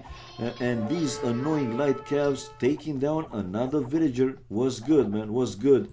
But now he sits close to 1 town center and the last light calf going down, while in return Miguel still in aggressive mode in enemy base, yeah, killing another villager and another villager and another villager probably. No, he doesn't have ballistics for now, but even so, 1 more villager going down. Now the crossbows can aim for the cav archers, obviously, while we see Arai trying to trap this group of crossbows coming with cav archers from one side, with his own crossbows from the other side. Miguel with ballistics upgrade on the way, and he's trying to save his crossbows. Very good and very fast micro for Miguel, taking down a few more cav archers, and the kills and death ratio is now increasing even more. It's getting close to double the kills and death, and with ballistics now even better army for Miguel. Every shot is a hitting target. Wow! And 3 town centers, building a 4th archery range, while Arai coming forward with his group of cav archers to do some raiding. Okay, Miguel waiting with a few cav archers. Again, he's kind of expecting the enemy to come at some point forward to do some counter raiding, because he needs to do that. While here, for now, Miguel denied of another raiding. Let's see, will he be able to save these crossbows?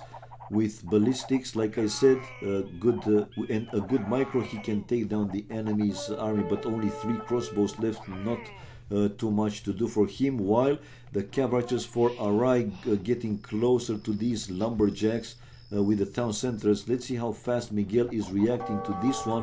One villager going down, and Miguel continue. No, he's coming back. Yeah, after losing a villager, he's coming back to deal with this group of cav archers. Husbandry upgrade on the way for Miguel. In the meantime, he lost the forward army. Army wise, now more for Arai, 27 to 90, but villagers is 24 villagers more for Miguel. And here comes the cav archers to trap the enemy cav archers. Husbandry for Miguel, so these cav archers will have to go through or close to a town center, but even so, able to snipe down another villager. And now he's trying to save the cav archer, but Miguel is waiting there, and Arai is just losing all the cav archers. Even more thumb ring incoming for Miguel. One more cav archer will go down, and potentially another one, and the last one is safely go back home. I mean, safely with low HP. But another group of crossbows and cav archers incoming for Arai, and here goes the last cav archer, while Miguel to the left hand side. Ooh, these gold miners might be in problem. 95 to 70 population for Miguel, now 98, while Arai is 70 population back home, waiting with one group of cav archers, and the cav archers for Arai going again to the wood line for Miguel. And some crossbows also taking down a farm and one villager. The gold miners also going back for Miguel. The counter raiding, well, enough cav archers for Arai there to hold the ground. Ballistics now upgrade on the way for Arai. But his cav archers, I do feel that they might get trapped anytime soon. And the last crossbow going down. By the time, yeah, we'll have ballistics, maybe all the cav archers will be gone. On the right hand side, Miguel going with another group of cav archers to snipe down even more villagers. Ballistics, but like I said, by the time he will have ballistics, and he has it now, these cav archers are going down. Yep, 66 population for Arai, 102 population for Miguel. Wow. These 3 cav archers still in the place. The second gold upgrading coming for Miguel. While, whoa, look at the forward.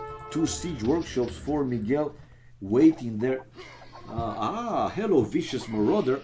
If that is true, I have a lot of my life in.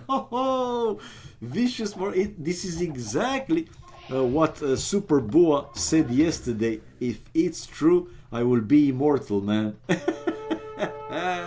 Nice to see you, man, here. Hope you enjoy it. And hello, everybody else watching the stream at this point. Okay, another group of cav archers with some more raiding for Miguel. There you go. On the left-hand side, one more group of cav archers incoming. And fast is not necessarily a panic, defensive siege workshop. But by the time Arai will be able to make one mangonel, he might lose at least 1-2 archery ranges. Miguel now with scale barding armor upgrade on the way. In the meantime, good defense there by Arai. He didn't lose too many villages, but like I said, now with rams incoming and more rams incoming. Let's see how far is Arai from making one mangonel. two mangonels on the way, but like I said, at least one archery range going down, and the first one, it's down already. Here comes the first mangonel, aiming for the cav archers. Miguel splitting his cav archers and taking down the first mangonel. Damn, this is GG, man. Arai 80 population and still losing some more. In the meantime, the blacksmith is down for him, and potentially another archery range going down. So we have Arai building more archery ranges in the back. Light cav upgrade for Miguel with chain barding armor. And again, the cav archers going to snipe down the enemy mangonel, and he's doing so. He is doing so. Yeah, the mangonel is going down, and two more archery ranges left for him. Nah, it's own age, man. Light cav, light cav. Well, for now, he's still holding his full defensive mode there by Arai. And a bit stubborn, if you're asking me, Miguel. I mean, when you see that the enemy has enough to counter your units, just don't be stubborn, man. Wait until you come back with a few more cav archers and able to deal with the enemy army more efficiently. Notice me. Hello, Mimi Cry. No, I'm not any senpai, man. Relax. I'm nothing special, Mimi Cry. I'm nothing special, in fact. I'm a son of a gun. If I tell a joke, you've probably heard it before. But I have a talent of streaming AoC, and everyone listens when I start to sing. I'm so grateful and proud. You know the song ABBA, man. So I say thank you for the kind words. I do appreciate it. Right, Miguel again with the push. 82, 81 population for Arai, running low with all the resources, and one more time he had to call GG for the 5th time. It's 5-1. Very strong push in the end for Miguel. Very strong push, man. Sign this man to a record deal. Okay. Right, achievements fast. Let's see. I think Arai got enough. 125 kills for Miguel. He had 3 more army. Economy, everything better for him, especially look at the food difference. It was over 3,000 more. Also in the range of 3,000 more wood. I mean, it speaks by itself. The economy much better for Miguel. Instead, Arai faster feudal and castle age. None of the players on the way to imperial age and villages highest. It was 21 villages highest more for Miguel. Wow. Yep. And let's go back, man. It's the 5-1. 5-1. I mean, 5-1. And Arai, like I said and kind of expected, got enough, man. Got enough. So I'm singing in the rain. Yes, I'm singing in the rain. Such a great singing. Such a great singing in the rain. Ooh. Ooh. Aha. Okay, guys. Okie dokie.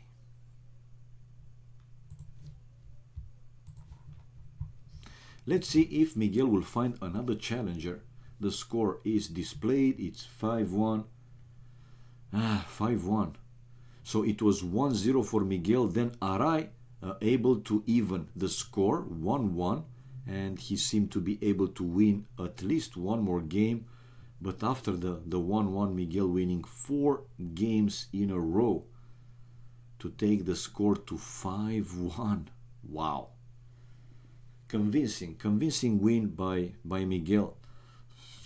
Very strong play, as usual, as per usual. Like I said, he improved hugely lately in both 1v1 and team games. Okay. Come on, man. Somebody, I mean, I see Lix here. I see Tatito here. I see School, Death on 2 legs. No, it's not Emin, Potato Man. Emin is Fox Valentine, is not the same person. Arai is Arai. He was part of DAD or DOD, like DOD or yeah, DOD, I think. Arai, but no, they're different players. They are different players. Ruben's talk here, and he also is 2K. Come on, man. Nikov was earlier, but not anymore. So yeah, they are different. I see, say my name, watching here, you can see him lurking in the spectators, and also Monos.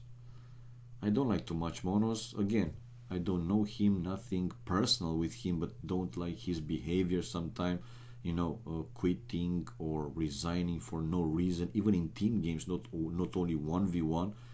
And there are also some players that says his behavior is so weird sometimes. When I was even posting recorded games, a lot of recorded games actually in the past, I was avoiding, man, his games. Seriously, I mean, I didn't like his behavior. I don't know if he changed lately, but I'm not a fan of him. That doesn't mean, again, I hate him or whatever. I don't even I didn't even say a single time hi to him, or he said hi to me. Nothing. We don't know each other, that's all. Right, let's wait a little bit because I don't see anything else like interesting, anything else happening here. Juan watching 62. He's waiting in 62. What's in 62? Ah, it's here. Oh my god, I didn't see Juanito.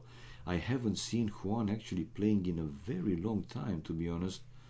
Where are you? Juan. He's down below here. Yeah, you can see him. 2K player.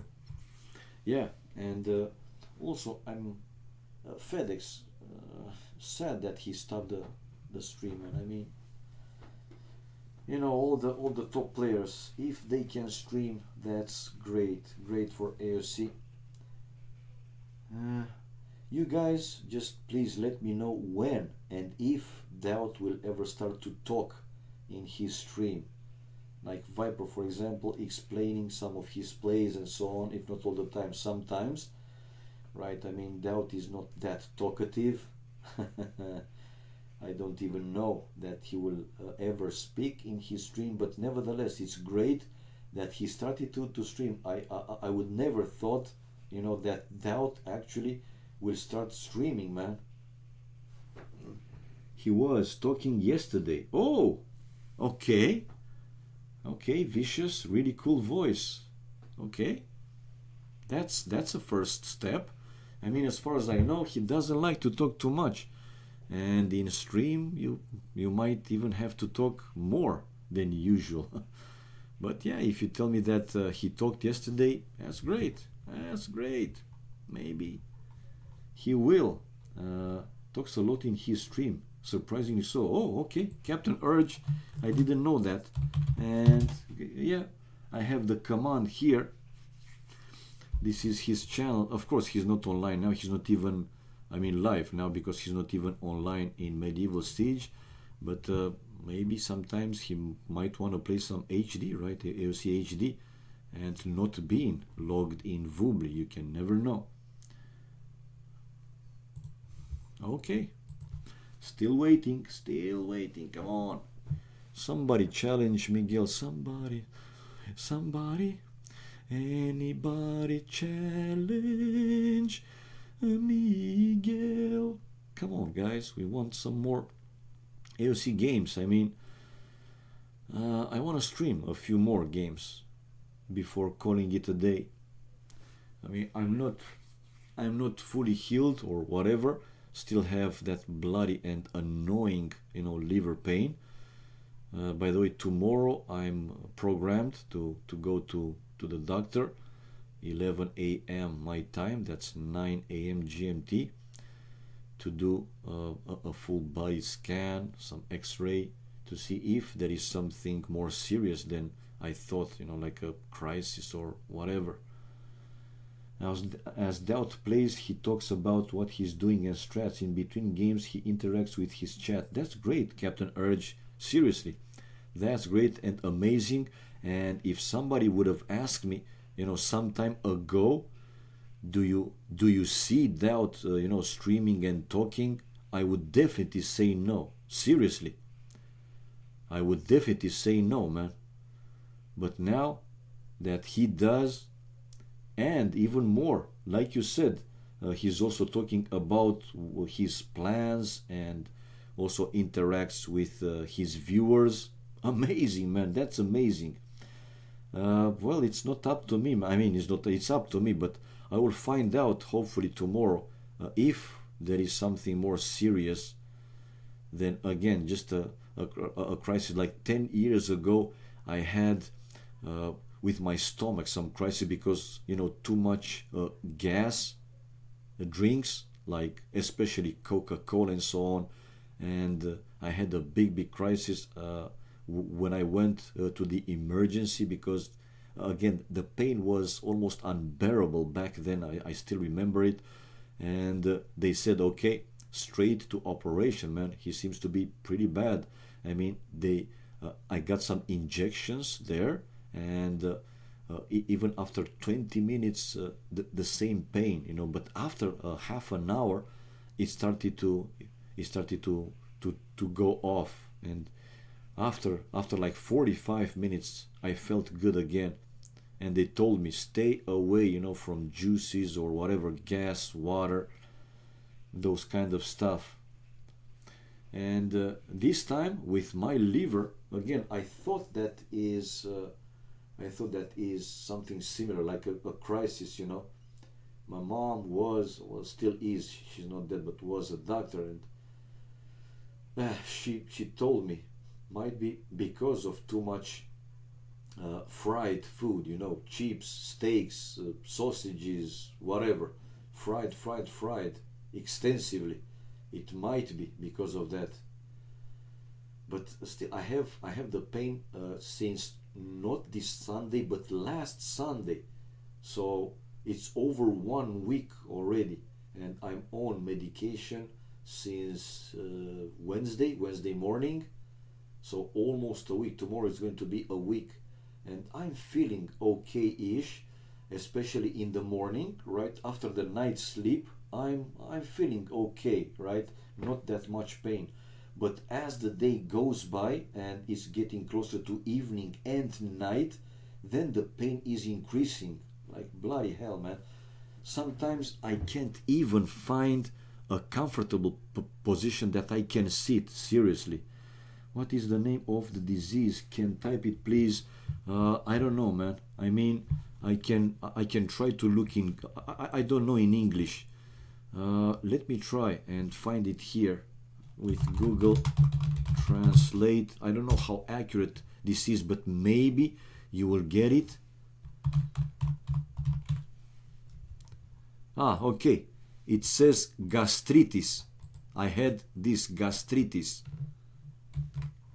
The only thing worse than gas pain is wind bum. Oh, come on. Yeah. So I had this crisis of gastritis because of too much, like I said, Coke and those stuff. Have they checked your gallbladder? Not yet. I wasn't to the doctor yet. Tomorrow I will go to the doctor and make some extensive research and body checking and so on. So hopefully tomorrow I will find out if this is something more serious than just a crisis that I thought it is, and maybe it will pass after 1, 2, or let's say 3 days. Yeah, man, I'm hoping myself. I mean, it's so annoying because when you are injured, for example, or cut, knife and so on, it's outside, you hurt. I mean, yeah, it's there, the pain is there, but you avoid contact and so on, and you are fine. But this is coming from inside. It's a constant, sometimes pain from the inside organs. It's so annoying, man. It's so annoying. Coke for the nose or Coke to drink. Got now name. Yeah, man, this is it. Meat man. I mean, this is what I had like 10 years ago.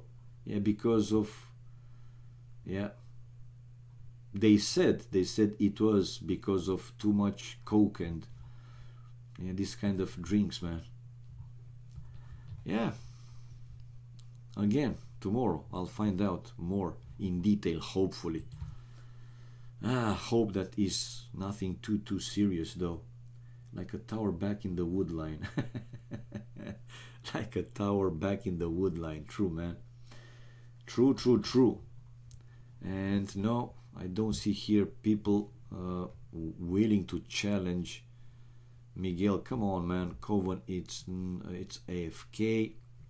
Leaks around, Tato around, Stefan around, but Stefan is playing. Oh, actually, Miguel is also very good in arena. So they might play Twig, which I see him close to 2.1k. Whoa, okay. Katsuni is Kasparov. Now, troops, like I said, man, I mean, that's why I'm saying back in the days, in 84, when I started to learn chess, in 84, we didn't have computer games and so on. We have to find something, some games as kids, right, to fill up that time that we were spending, right? Well, not completely kid, because back then I was 17. But in 84, my bro went to the army. And, before he went to the army, I was doing everything with him, man. Repairing stuff, building stuff, cleaning, well, whatever. I mean, we were a great team together. What's your new nickname? No, I wish I was that good, man, but I'm not. I'm not even 1% of Kasparov, capacity. So I didn't know what to do, man. Once my bro was in the army, like, what the fuck, man? How can I spend my time? Because again, we did everything together, building stuff, repairing stuff, and pretty much everything again. And the first time he came home for his first permission, he brought me a chess book, and I was just hooked. Seriously, I was fascinated. I loved it instantly, and I started to read. I even went to buy, the monthly newsletters in chess, magazines and books, more and more books, and I started to learn, to practice, to play, even up to like 4 or 5 hours a day, even more. When I didn't have important classes in high school, I was going to a famous park here in Bucharest. It's called Cismigiu Park, like it's Central Park in New York, for example. It's one. I mean, if you ask anybody here in Bucharest about Cismigiu, they know for sure. It's again the most important park. And yeah, I was missing the classes to go there and take on the veterans, man. I had a lot of time. And just because I was, studying, playing, and training, practicing, at some point I was able to play blind chess. Seriously, that doesn't mean I was a super strong or even strong player. I was a decent one. I can say I was a decent one. And my best again was to play blind chess against 2 opponents at the same time, one with black, one with white, to be kind of easier for me, not both of them either black or white. I could have confused from one to another. And after some time, you literally you can visualize the table, the chess table, and the pieces in your mind. Seriously. Carlsen is great, man. Seriously. Best I could do, achieve its 2nd place. Carlsen, man. Troops, that's impressive, man. Me, I played in 3 tournaments, and my best was 7th place out of 21. That was an open tournament, and I was basically the first from the amateurs. It was open, and even kids in clubs, they did play in that tournament, even Grandmaster, and it was one Grandmaster in the end that won, a famous one in Romania back then, Gheorghiu. That won the tournament. And I was placed 7, man. I was best from the amateurs, basically, and I never played or taking classes or learned in clubs. It was just self-taught. Again, I was, let's say, decent. Not more than that. Yeah, Carlsen is awesome, man. Yeah, Carlsen is awesome. 10K to toes, but I'm talking about the porn actress. Zoso Well, as far as I know, and I don't know if it was beaten the record, but as far as I know, the record for blind chess, well, simultaneous opponents, is holding by Alekhin, Alexander Alekhin, the Russian, the only actually, grandmaster that retained the title 3 times. I mean, he was crowned a world champion. He lost it, retained it, lost it, and again retained the crown. Yeah, and he played against 100 or 105. I don't remember correctly, but as far as I know, Alexander Alekhin is the one that played against the most, opponents simultaneously blind chess.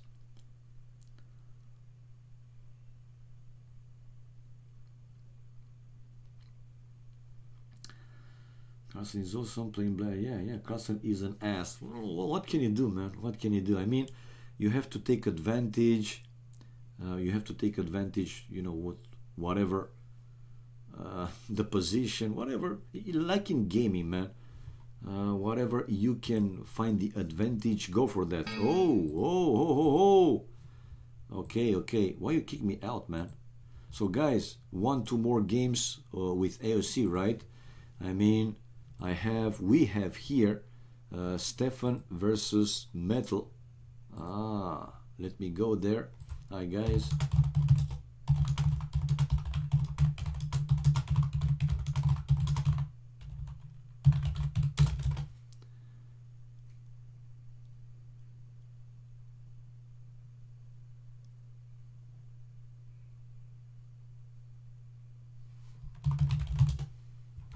Okay, so we have Metal versus Stefan HD. Yeehaw! Let's change the flags and reset the score. Magnus won versus Karpov, and versus Kasparov when he was 13. Yeah, man, I mean, they are prodigies. Seriously, a lot of talent they have. Player 1 name. Let's go with Metal. And Stefan. And now we have player 1 flag, United States. And player 2 flag is going to be Germany. Okay. The score is fixed. The flags are changed. We are ready. Yeah, and know that Kasparov is a chess guru. He played once against the world. Yeah, I know, Troops. But Troops, I mean, sometimes it's better to be by yourself, alone, because when you have so many opinions, sometimes can be easy to make a mistake, right? I mean, if you follow your logic entirely from start to finish, it might be better than probably changing the strategy during the game, because one player or more players agree that a move might be better than another one. Hello, Dr. Slow. Nice to see you, man. Nice to see you. Imagine Kasparov or Magnus play AoC, they will play 1 versus 3. Piper down slam and win. Roman is also a player who BMs a lot. Yeah, Hansu Magic. Yeah, he is. But he does those BMs, especially when he's playing Drakon. I don't know how he behaves against other players, but as far as I know, he has a thing, with Drakon. They are still, I mean, friends. They talk to each other and so on. But whenever they have the chance, dude, they are blaming themselves. They are trash talking, trolling, and so on. As far as I know, again. So I don't know how he behaves with other people. And by the way, let me now display the new room, so you guys will see when they launch in the game. And they just did launch the game. Excuse me. Right. Oh, don't tell me that it's going to be a 2v2. Wow. 2v2, guys. So the title is wrong. It's actually Metal and Stefan versus Thornwald. Is he Barnes? And Monos. So yeah, player one flag. Let's keep Metal, right? I don't want to change, and let's go with Monos since he is higher rated player. So Argentina, and player one name now it's Metal RTS plus Stefan HD, and the others are player two names Monos and PL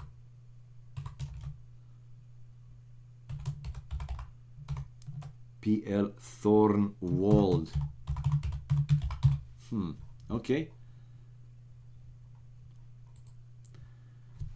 Mental. Metal plus Dracon. Yeah, it's pure love, man. I agree. It's pure love. Metal's banter is just good. He does it with everyone. Oh, okay. He makes Dracon mad and win easy. Okay. Yeah, well, I know sometimes it's a strategy, right, to annoy your enemy. And talking about chess previously, I also read a few times that some players, they even study their opponents, and they did some specific things that they knew they are annoying their opponents. For example, some people were just banging the table, something like when they knew that the other player is annoyed by this one, and the other player couldn't tell him, hey, stop. It's not against the rules to bang on the table, you know what I mean? Or some of the players, they couldn't stand, or not that well, smoke, right? And even though not smoking, some of the players, they were faking to smoke, just light up a cigarette and go out the smoke to specifically annoy the enemy, man. Please stop. I am Dr. Slow. Excuse me. I was just giving an example. Sorry, man. If I was too annoying, I apologize.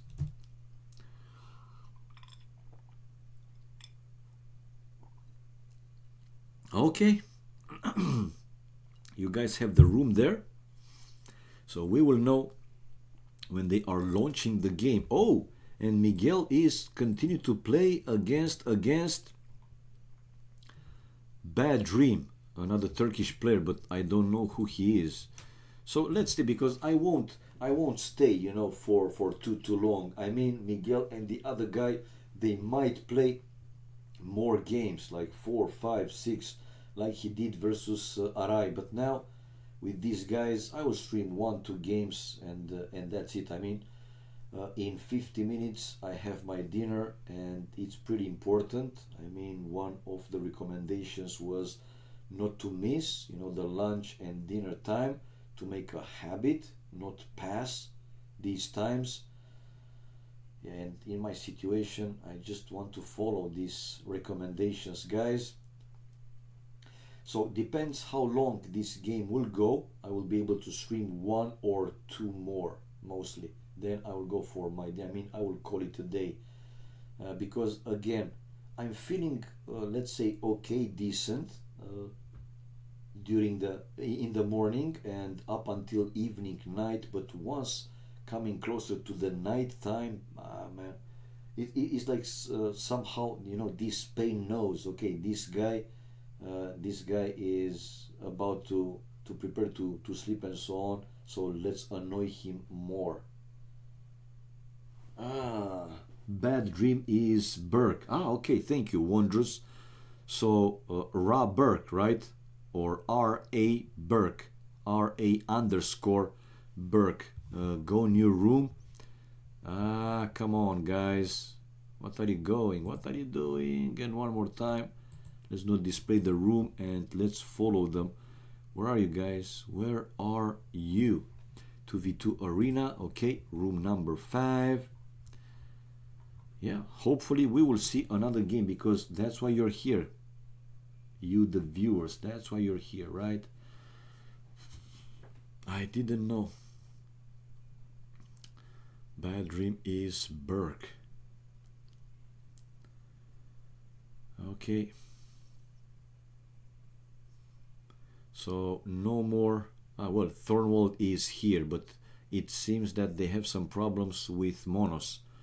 So we might not see Monos playing. And hopefully we can have a game. I want to stream at least one more before going off.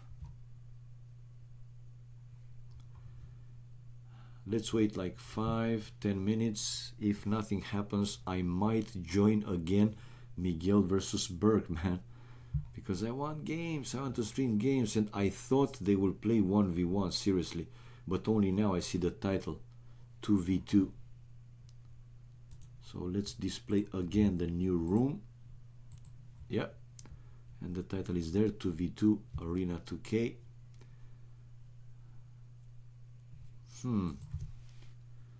Bad dream is Burke.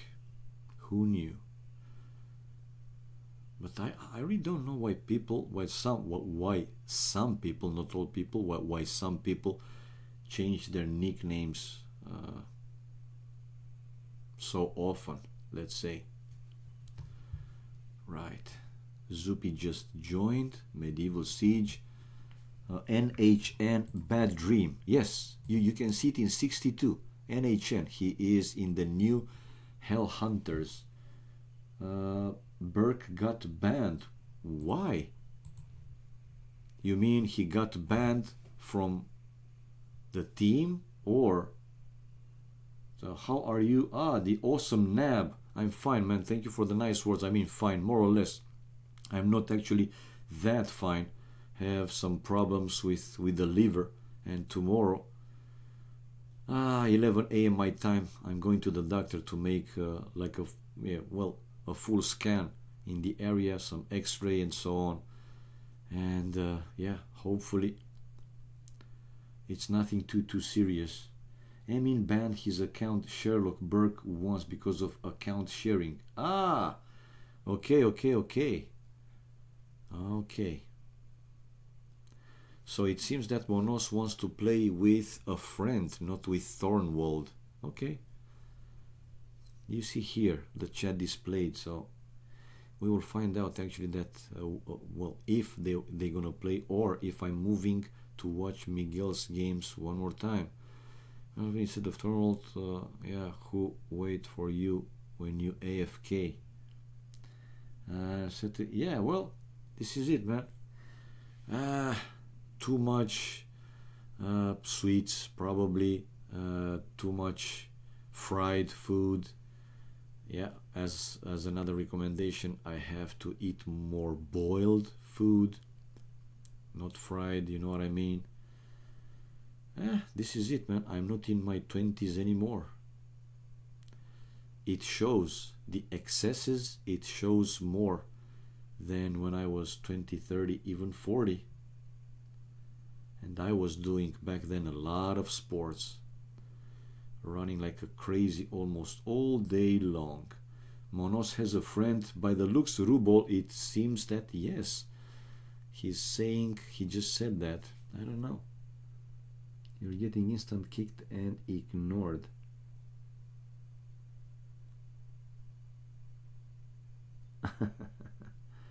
Rulestar is my friend. Thorn, you're okay with this? Yeah, let's see. So Rulestar. Yeah, Rulestar and Monos. Who is Rulestar? No idea. Right, so let's change only the second, the player 2 name. Rulestar. No idea who he is by this nickname, to be honest. So I don't know. Rulestar. Did I spell it correctly? Ruler, not ruler. It's rule. Yeah, Rulestar. There you go. I got it correctly. So we will have a game, ladies and gentlemen. We will have a game. So yeah, Rubol, as you can see, he has a friend, man. Rulestar. And they are inside. Or dogs, depends what Asian you are eating. Now you need more Asian chicks, cats. Well, I totally agree with you, our AoC. I totally agree with you, man. I have a thing for Asian chicks, seriously. I have a thing for them, like we all do with other stuff probably. But if I am to pick between a hot Asian chick and any other, like the hottest around the world, I would go any day, any time with the Asian chick, man. 100%. This is me. What can I do? What can I say? Okie dokie. You guys, do you have some preferences when it comes down to chicks? Like a specific ethnicity, let's say like that.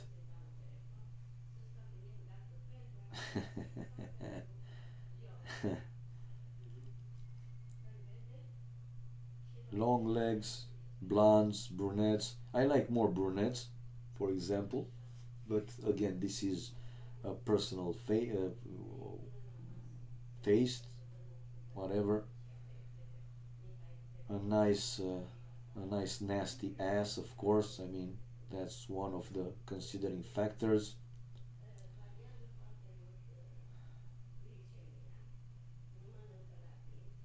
Cool. My only preference is that the girl is female.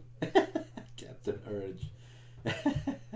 Well, we are talking Captain Urge if you can pick, because in the end, when you can bang a hole, you do it, man. I mean it's in our nature, right? But I know what you mean, man. I know what you mean. Breathing one. That girl is female. A breathing female. Brunettes, man. But there are some blondes that they are pretty hot, man. And to me, if I am to pick a blonde, again, all day, all night, I would go for Yvonne Strahovski, the chick that played in Chuck and other movies, One Night in Manhattan, to name a one recently. In Dexter, also she played 2 seasons. So yeah, if I'm to pick a blonde, I would go for that hot blondie, man. Love her. But again, brunettes, man, all the way for me. Right, so let's see. We are here to watch a 2v2 between Metal Stefan against Monos and Rule Star. The civilizations, they are Mayans, Japanese. Now let's see the pairs. On the upper flank in the north, we'll see Metal with Mayans. He's going to be against Monos with Japanese. So it's not mirror. And in the south, in the lower flank, Stefan with Japanese versus Ruler Stars Mayans. Hola, hola, Mr. Fangor, good story. Hola, hola, Mr. Gringo. Yeah. She's a goddess, yeah, man. I love her, man. For a blonde, she has porn pics. Have you seen them? No. Link me. Hasu Magic, link me. No. How is that possible? She has nudes and I didn't see them. Woo! Slapping my own face.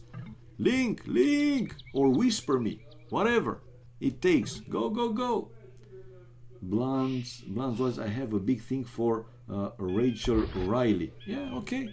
And also another blonde that I like, it's Rosamund Pike. Yeah. The English chick, I mean, she has a face of a doll, nice tits, nice ass. I like her also, Rosamund Pike. Yeah, but Yvonne, it's number one, man. Right, so let's see how they gonna deal with this one. Rule start trying to lure the first deer to his town center. Yeah, let's go with the maps a little bit. The gold, close to the wall, but it's behind there. The stone not too far away and not too close to the wall. Let's say it's decent, but very good gold for Stefan, away from the danger zone. More or less the stone as well. Yeah. Yeah, please, Hasso Magic, it's a must, man. While metal, the gold and stone both kind of close to the walls, so he has to be careful. But in case he has problems, he has another stone in the back, so he's going to be fine, more or less, with the stone, I mean. While Monos, 2 gold mines away from the danger zone, both stone, I mean the stone and both golds actually. It's a very good map, both boards inside. Deer, they are all inside. Very good map for Monos. Very, very good map. Right, he's waiting for the sheep to get eaten. And look at the crazy boar, man. I mean, he didn't go straight for the villager, but he wanted to go around the forest. So it was a pretty bad first boar lure for Monos, seriously. It's not super far away from the town center, but you know how it goes. You want to have the boars inside the TCs. Okay, so the first boar for pretty much all the players. Now let's see how they're gonna play, because when I see Japanese civilizations, we know they have very good monks. So it's a chance. I love big and juicy life. Yvonne Strachowski did topless shoot for a Polish men's magazine. Easy found. Ah, okay. Fangorn, just link me, man. Link me. I mean, I can Google, but I'm lazy. I mean, if you guys are nice enough to do this as a gift for me, then I would appreciate it big time. Butter chicken. Hello, hello. Right, we have now probably a second boar incoming for metal. Yeah, these, I mean, deer, excuse me. These deer outside the walls, not the best. While a second boar for Monos, almost in the style of the first one, outside the TC. Not the best lures, to be honest. While now the second boar incoming for metal. Stefan with the second boar already and luring the deer to the town center. 21 population. And let's see now with the fog of war. Did they go outside? No, not yet. I mean, they're taking care of those deer. The same for Monos. He didn't go outside too much. He can see one relic and now luring even more deer. 22 pop for rule start. The same for him. And he can see two relics. Good job. And even, no, he can see 2 relics. All right. And he's already outside to find even more. And Stefan, not yet outside. Right, accept friend request and I send. Yeah, sure. I mean, did I deny your friend request? Fangorn. I find it... Hasso Magic, thank you for the follow, man. If you waited after the game, you could see a nice animation for the follow. And I have also a new animation for donation, and I add also an animation for hosting. When someone is hosting the channel, I add you both friends. Send me also. New form of Twitch donations, porn pic links.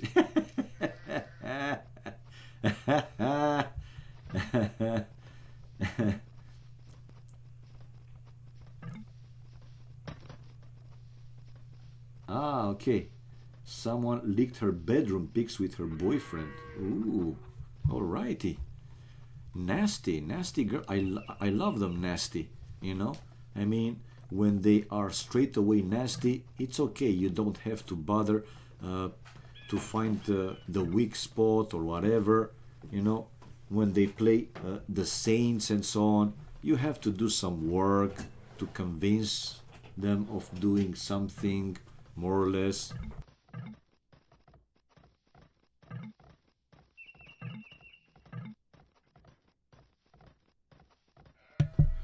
Okay. I wanted to. Okay.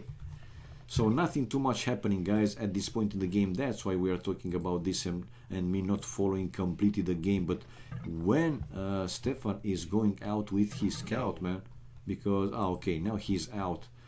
He will be first to feudal age, followed by Monos, Rule Star, and last to be Metal. Difference between them not significant.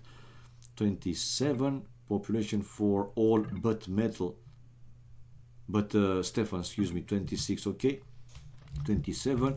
Now the scout outside for Metal. Is the scout outside, or what is he doing? Okay, during the last year, 27 pop, 28 for Monos, and the scout outside to probably find the extra resources and relics. Resources looking pretty good. Rule Star also outside. Yeah, it's looking good. No. And the first to click up Castle Age is Stefan. Let's see who will be the second one. Castle Age now by for Monos. So the Japanese guys, Stefan and yeah, Monos. Then followed by Metal, and last one Rule Star. Again, difference between all four players, only 25 seconds between all four of them, so it's nothing too significant. 3 wheels on gold for Monos, let's see. 3 wheels on gold for Rule Star, and 5 on stone. We might see plumed archers incoming from Rule Star. He's mining, I think he's hoping to have enough stone to drop a castle once in Castle Age. Well, let's see for the other players. 4 villagers on gold for Stefan, none on stone yet, and whoa, the other man as well. 5 villagers on stone for Metal with 2 villagers on gold. Righty right. 29 population Rule Star, Stefan 28, 29 Metal, and 29 for Monos. Okay, Metal's resources though, especially the stone, looking a bit better. Definitely he will have enough stone to drop a castle, and I imagine that he's going to build it between the gold and the stone. Maybe he can even delete some of the walls, you know, to build the castle in between the walls, to be also in the range of the extra gold outside his walls. I mean, we will find out, but he cannot see the other gold, so I think he's going to be a defensive one behind his walls between the gold and the stone. And yeah, he's waiting for the Castle Age. He has villagers prepared to build that castle, but he will find out, he will see the gold. No. And yeah, it's a full defensive one. Now he will spot the gold, and probably he realized that he could have gone a bit forward. And a monastery incoming for him. Right, Castle Age, while Rule Star also Castle Age, but I don't see yet the castle. No, not the castle yet. So what's the plan here for Rule Star? Yeah, he's going town centers. 1 town center to the wood and the berries, while for the other players it's town centers. Stefan adding 2 more town centers, while Monos the same. Now 1 town center and a monastery to go for the relics. So different play at this point. Right. While Stefan 3 town centers in total, same as Rule Star. Yeah, 3 town centers as well for him now. But but Metal will have also, I mean, the castle up and go plumed archers. He's building now the 2nd town center, and yeah, the castle is up and ready. Deleting some part of the wall to allow the monk going out and pick up the first relic. 2 relics waiting there for Rule Star. I don't see him building yet any monastery. Will he let Monos go for those relics? And Monos just finished the 3rd town center. X relics, yes, 2 relics are there, but they are pretty far away. They have to be careful, definitely they have to be careful. And the monk, even like that, the monk is going there to try and pick up another relic. The eagle is there. He will even come with the few plumed archers, and more plumed archers on the way for him. 41 population Metal. Monos is 41 population as well.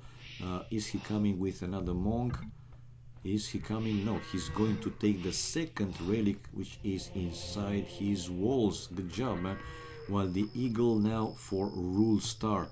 But here comes Stefan along with his scout, and it's going to be 2 versus 1. Yeah, Rule Star has to go back, and remember, I said he doesn't have a monastery, so no monks to convert the enemy scouts. And here comes the monk. Rule Star says, scout, go back, go back. And yeah, he's picking up the second relic, basically. Is he coming with another monk? So that's the second relic. In the meantime, Rule Star just lost his scout, the eagle. Wheelbarrow incoming for Stefan. Monos 52 population, 47 population for Rule Star. 3 town centers. Yeah, 3 town centers and a fourth. No, it's a castle. Why so defensive, man? Wow. Super defensive castle, seriously, for Rule Star. But he wants to be safe, man. I mean, he could see the enemy also coming with plumed archers, so again, he wanted to be more than safe. Now, who will pick the last relic? Monos collected the relic, yeah, that one inside his walls. Will he go for the third relic? I don't see another monk from Metal, excuse me. Is 54 population for Rule Star, and Stefan is with 57, 61, but Rule Star is the lowest population in the game with only 54. But with 3 town centers, of course, he will recover, he will catch up. And even more now with castle and probably also going a few plumed archers, he's going to be fine. Villagers wise, Rule Star 57, 62 for Monos, now 58, 51 though villagers for Metal. Whoa, that's super low, seriously. While 60 villagers for Stefan. Let's see how this game goes. 62, it's 70 population for Metal. Oh, 2 petards on the way. He wants to break the walls, but where? Either to Monos or to Rule Star. We will find out. And that monk is going now to collect the last relic, which he can see that it's still in the place. He has the eagle right there. 5 at least here. He said about the plumed archers or what? No. Yeah, Metal saying that it's at least 5 villagers mining stone there. Or Stefan. If I go to Stefan's point of view, he can see it. Can he see it? Yeah, he can. Right, okay. Let's stay with Metal's point of view a little bit. Whoa! An outside town center. And from this outside town center, he's researching Wheelbarrow. So this is the third TC for Metal. And more plumed archers. So where are they going to push? Where are the petards, petardinos? Not yet going to any player. Not yet going to any other player. He's still making more and more plumed archers and now collecting the third relic. He has 2. Yeah, 2 for Monos. Yeah, so Metal will be with 3. Rule Star. Resources looking pretty good, getting closer and closer to click up Imperial Age. 83 population. He's missing gold, but even like that, Stefan is already on the way to Imperial Age with 76 population. 76 on the way to Imp, and now Rule Star on the way to Imperial Age. Difference between them only 15 seconds. Oh! And the plumed archers from Metal able to snipe down 1 villager. Rule Star losing 1 vill. The first casualty of the war. 78, 79 population Stefan. 95 for Metal.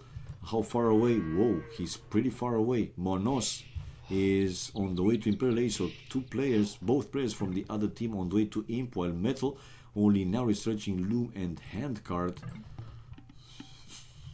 But the petards going to try and break the walls into Rule Star's base, while Rule Star probably will drop another castle. Let's see. He has these villagers gathered there to mine even more stone while he's on the way to Imperial Age, and here comes, but right in front of the castle, Metal is running his plumed archers right into the enemy castle, but even so, they are fast enough, and he was able to take down 1 enemy plumed archer, but now losing 1 plumed archer in return. 102 population for Monos, 93 population for Rule Star. Okay. Is he building? Not yet. We have Monos coming outside to build a castle. Oh! The plumed archers for Metal might be able to deny this castle. But here comes, I mean, the mangonel, it's there. One villager going down. No, I think Monos will be able to finish this castle. Very good micro, man. Very good micro. Still not losing any plumed archer. And more villagers going down. Another good split and another villager going down. Monos denied of that outside castle. Oh! And in the last second, with one villager building a house to deny the eagle going through. More plumed archers in the area, therefore metal, which he's taking the fight. But we have Rule Star with elite plumed archer on the way, and he's getting slinged from Monos. Oh, it was a good play, man. Delayed Monos castle, and still the plumed archers are there. One more villager going down and another one going down. No. One more mangonel and another one coming from the right hand side. The plumed archer to kill another villager probably, and this is another castle on the other side. Oh, Monos, what are you doing? The plumed archers can go through. Monos, he's repairing the mangonel with the villagers, and it's time for him to go back while he's still trying to snipe down the enemy plumed archers. Conscription chemistry on the way for Rule Star. 98 population. Look at Metal saying that he will go Eagles. 98, 105 population for Stefan. And Stefan losing a villager. I mean, yeah, it was almost impossible to miss that villager. It seems that after losing this number of vills for Monos, look at the kills and death ratio, 2 to 13, situation stabilized a little bit more. But we have now elite plumed archers from Stefan to counter the elite skirmishers, and he's bringing one trib forward to deal with the forward castle and the siege workshop for Rule Star. That castle might go down, but let's see. Another important upgrade for Stefan. He has Onager, which are even more efficient to deal against the ranged units like archers and even the unique units too. But here comes Monos with 2 mangonels, while the Onager, Stefan, one Onager is down, and the second one it's going down, while 2 tribes now, and Rule Star is trying to keep that castle up and repair the elite skirmishers. He doesn't have too many Rule Star, he doesn't have too many elite plumed archers, so the elite skirmishers doing okay for now, while on the other side here comes the elite eagles, while it's elite samurais from Monos. Whoa, the combination elite samurais, it might be better. Elite samurais with elite plumed archers might be better than elite eagles against elite eagles and elite plumed archers. Those samurais might do some damage. He doesn't have too many upgrades though, so for now Monos is still losing samurai after samurai after samurai, but now definitely that ram is helping. So Stefan losing both his trebs, while only now Metal incoming with his group of elite eagles, while this is another siege workshop incoming from Rule Star. 126 population for Rule Star, 136 population for Metal, and they're taking the full fight. But again, the elite eagles are not that great to deal against elite samurais, and Metal losing almost all the army there, and he's going to lose more and more army wise.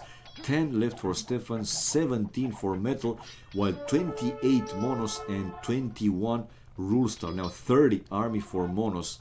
And villagers, 94 for Metal. It's okay. I mean, he did recover a little bit, but yeah, like I said, the combination elite plumed archers with elite samurais might be much stronger than elite eagle warriors with skirmishers and plumed archers.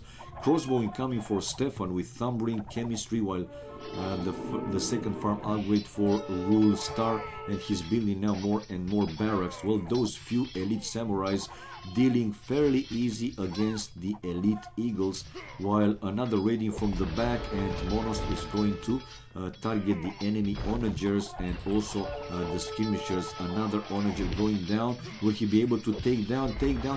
No, the treb, aim for the treb. Chemistry upgrade on the way for Stefan, and it's time for him to also switch to samurai but he has samurais versus elite samurais.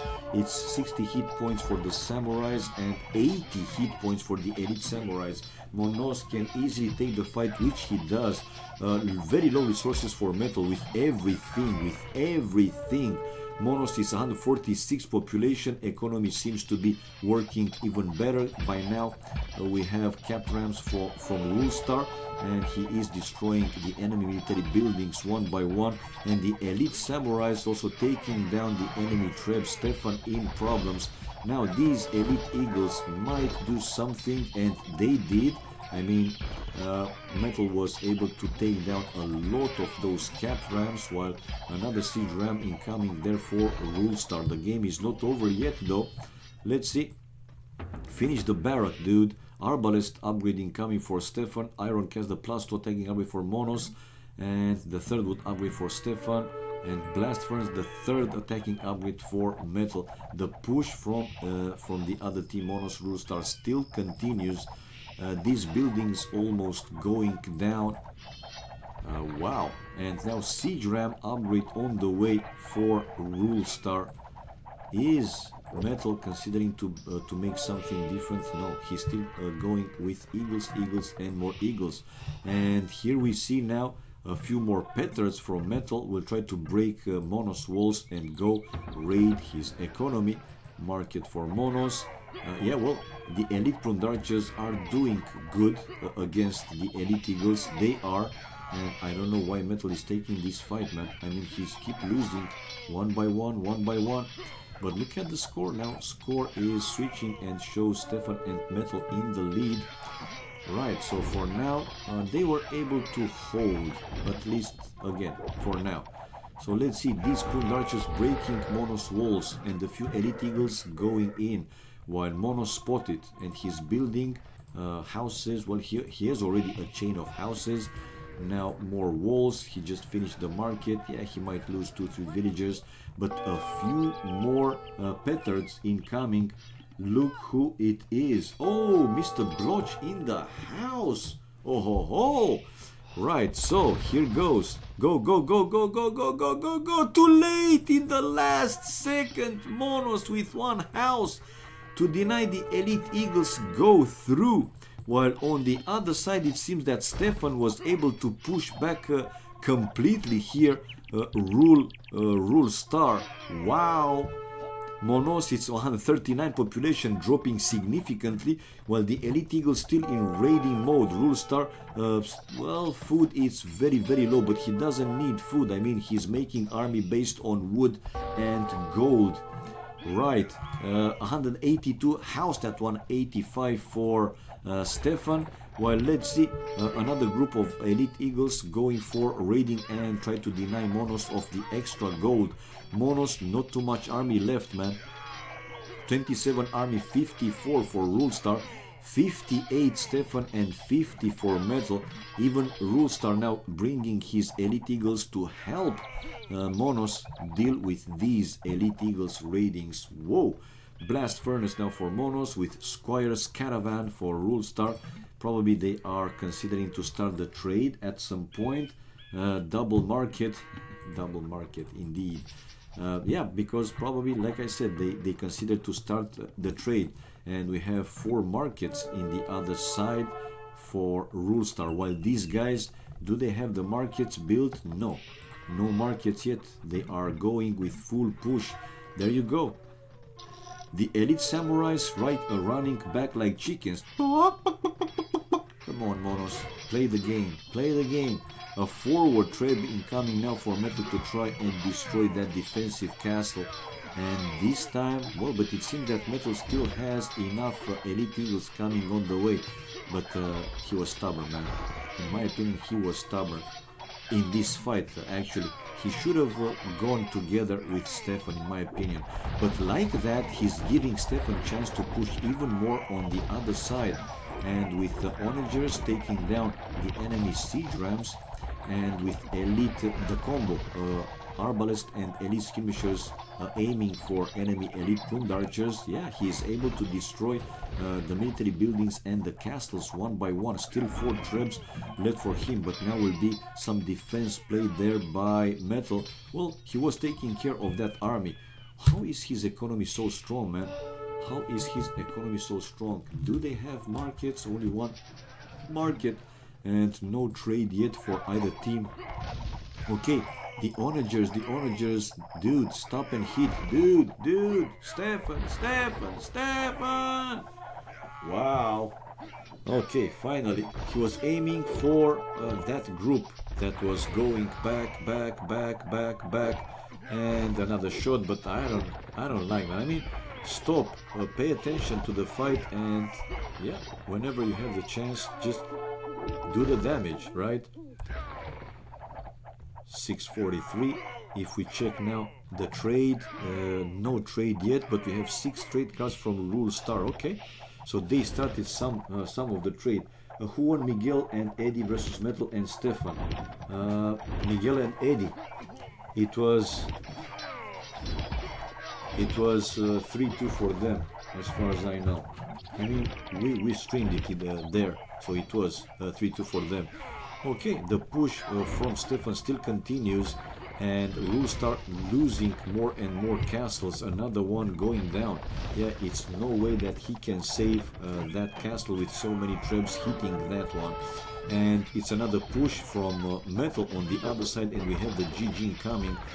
Monos, yeah, most likely that castle would go down the town center with the gold.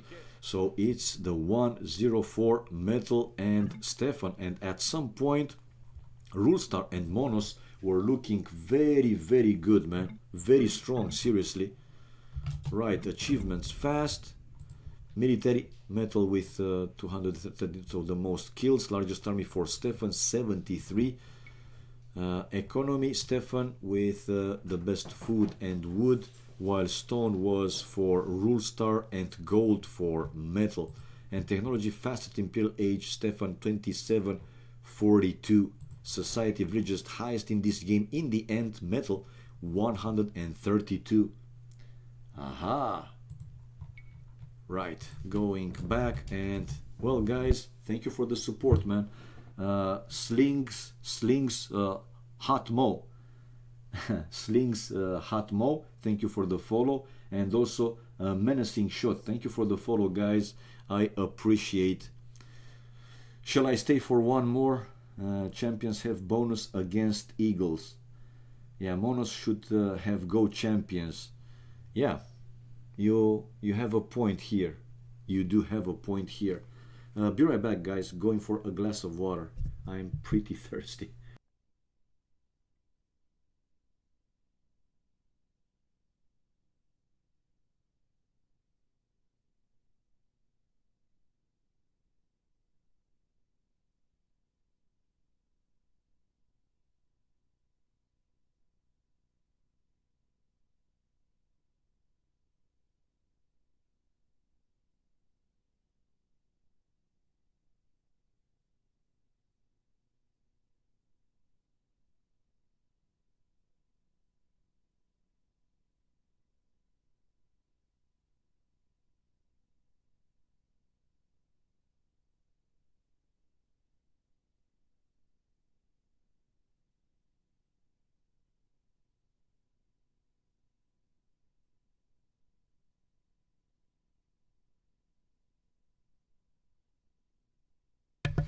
And I'm a Bach.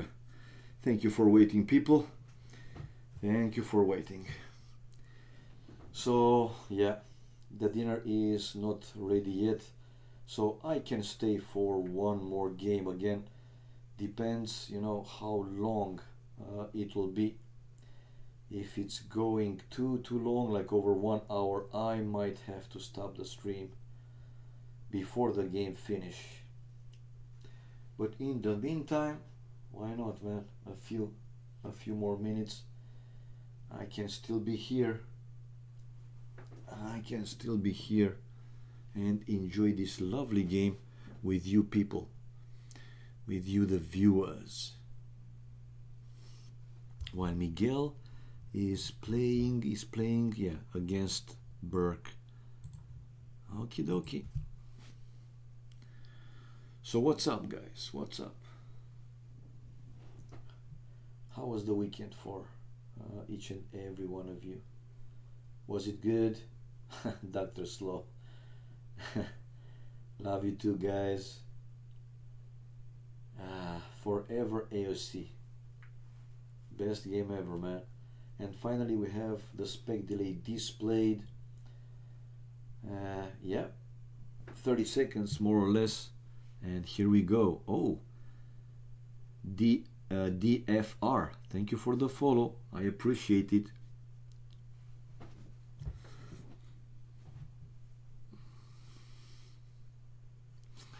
I appreciate the support. 20 seconds. Come on, go, go, go. We want games. We want games. Oh, yeah. And another beautiful 2v2 arena. They are practicing for the 2v2 Arena Masters. Very good. Nice weekend tournament. Lovely. Lovely. Now, civilizations. Huns and Mongols. Woohoo! Not very exciting because Viper won all the games. Mala madre. Almost like expected, right? You wanted to see some surprises. Indian Noobs. Thank you for the follow as well, man. Thank you for the support. I appreciate it.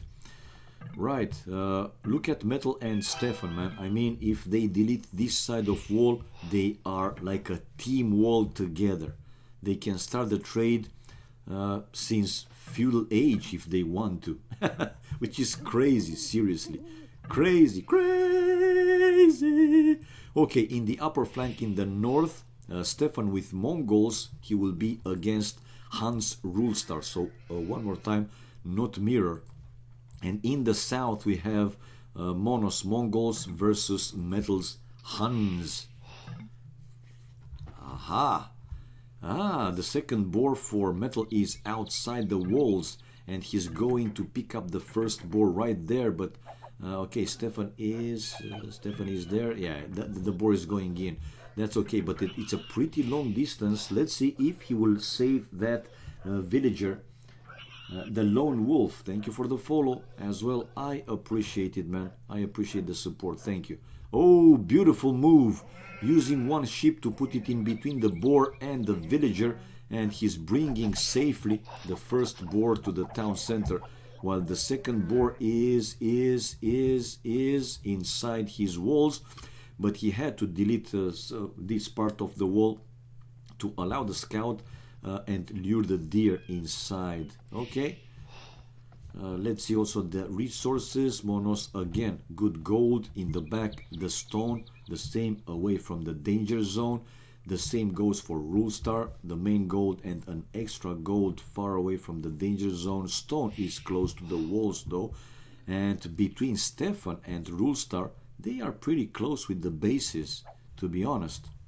And that stone, it's okay for Stefan, and the main gold, yeah, it's more than okay there in the back. The same goes for Metal. Safe gold. Is Rulestar really Portuguese? I don't know, man. Salvador P. AoC. I don't know. I mean, his flag shows that he's Portuguese, but by this nickname, I don't know him, so I can't tell if he is really Portuguese or not. For example, in Vubli, I have Antarctica flag, but I'm Romanian. I just picked one random, which was among the first, and that's it, man. I mean, I don't know. I don't want to misinform you or whatever. Whoa, 2 relics, 3 relics actually for Stefan. One is in his wall and 2 in his inside his walls, his base, while 1 relic close to Metal and 1 relic close to Monos. Okay, he is speaking Spanish. You're not from Antarctica? No, I'm not from Atlantis. Atlantis is calling. SOS for love. Ooh. Miguel, thank you for the host. Thank you for the host, Mr. Miguel. I appreciate it. Monos doesn't speak Portuguese, of course.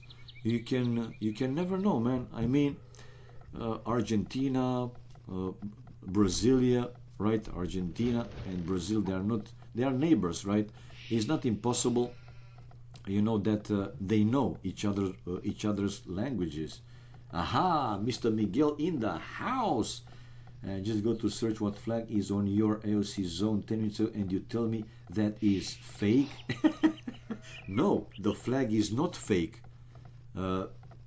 Me, if you can call me, I'm using a fake nationality or whatever you want to call it. Yeah, so you can't know, man. You can't know. I mean, one more time, I don't know if Rule Star is from Portugal. You guys can try actually and ask him. Nice to see your first stream, Mr. Miguel, and the first time I got the chance, you will see. I will try to support you as well, my man. All right, one more time. What's the plan here? Because, like I said, if they delete these walls between Stefan and Metal, they are team wall, literally team wall. Good map for them. You didn't follow me because I wasn't logged in. But I will, Mr. Miguel. I will, man. Come on. I will. Are you still live, by the way? If you are, I'm gonna do it right now. Tell me, are you still live? I mean, streaming? Yes, you are. Oh my God, I see you here. Guys, I have to take care of this, man. I have to take care of this. My very good friend Miguel is streaming. Okay. You know, guys, that you won't miss too much because until late feudal age or castle age, nothing too much happening, right? Nothing too much happening. Okay, Mr. Miguel, I have you in my sight here. Right. Opening the stream, by the way. Go to the channel now and follow Mr. Miguel. There you go, man. You are following Miguelito. Ahaha. You see? I'm following you, man. Love you too, bro. Okie dokie. Going back to our game. So, like I said, you missed like 1 minute. Nothing too important. Nothing happened. Players with the usual boom style, or let's say build order rather, and the first to hit feudal age monos, followed by Rule Star, then Stefan and Metal. Lol, my beautiful streamer ever. How are you? Oh my God, Jonesy, yes. You make me blush, man. I'm okay-ish, but like I said, man, now getting closer to evening, night, I start to feel that bloody pain more and more. So after this game, definitely I will take the break, guys, and have my dinner and then rest. Tomorrow I'm scheduled to go to the doctor, 11 a.m. my time. Wish me luck, guys. I hope that there is nothing too serious and I will be able to recover in no time, fast and unpredictable, like a true and super strong trade card. So now Castle Age, faster for Rule Star. It's there 2 seconds faster than Monos. Not a big difference. Again, 29 population we have for Metal, building the market and the blacksmith. Well, now it's going to be some difference with the Castle Age, especially for Metal. I see Stefan going up with a difference of 23 seconds. Wish you love.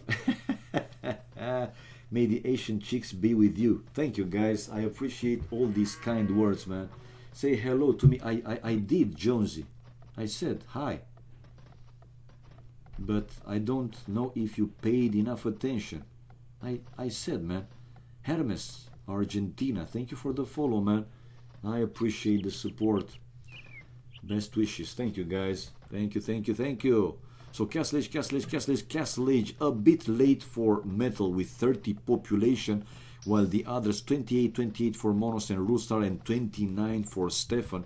What's the plan? What's the plan? So, hi again, Mr. Jonesy, and hi to everybody else watching the stream. Welcome, guys, and hope you enjoy. What's your AoE name? It's Katsuni, but type with 4. So K. I mean, no, it's here in Twitch. It's in my you mean in my Vubli. It's Katsuni, as you hear it, Katsuni. In Twitch, the nickname was taken, so instead of A, I had to put 4, so K4 Tsuni. Yeah, but in Vubli, this is my nickname, man, Katsuni. No. Anyway, it's not important. I'm nobody. I'm just an average dude that is loving this game and can also stream it. That's all there is. Monastery for Stefan, and he will go to pick up the first relic, this one. Castle incoming for Stefan. While let's see on the other side, it's the other Mongol who is Monos. Yeah, is the Mongol. So this time we have Hans versus Hans. No, it's Stefan, Mongols versus, yeah, Hans Rustar. Excuse me. So again, a different style. We have Monos going for 3 town centers, while Stefan already with the castle up. Okay, castle up and a second town center probably later on. No, for now he stays with only 1 TC. Yeah, I said this, mala madre. It's 3 relics, man, for Stefan inside his walls. Well, he had to delete right this wall to make to be able, the monk to be able to pick up that relic. It was basically in his wall. While Monos can go for 1 relic, but I don't see a monastery yet for him. First he built 2 more town centers, so now he is with 3 TCs and going for boom. While this is 3 town centers now for Rule Star and a defensive siege workshop. While Stefan is going Mangodize, and they're fighting scout, and Metal is running away. I think Monos was the one to hit first. Need to go. Thanks for streaming. No problem. JTFCS. Nice to see you again here, and hope to see you next days as well, man. Have a great evening, night, morning, wherever you are, man. Thanks for stopping by. Right, one more time, they are fighting each other, and this time let's see if Metal will be able to save his scout. Nah, he can flare for his ally for the extra relic. By now, Stefan has 3 relics in the monasteries and going with more and more Mangodize. Finally, the second town center incoming for Stefan, and he has Botkin arrow upgrade on the way. While Metal also picking up a relic and sending the monk to pick up the second relic. And finally, Monos able to take down the enemy scout. But if Stefan now coming with his scout with full HP, if they are fighting, obviously he can take the enemy scout by himself. 57 population Monos, 60 population for Rule Star. What's the plan here? Seriously, I mean, all players, they consider to go to Imperial Age, and then what? Endless fight with Imperial Age army. Whoa. 63 population. Stefan, it's 52 population.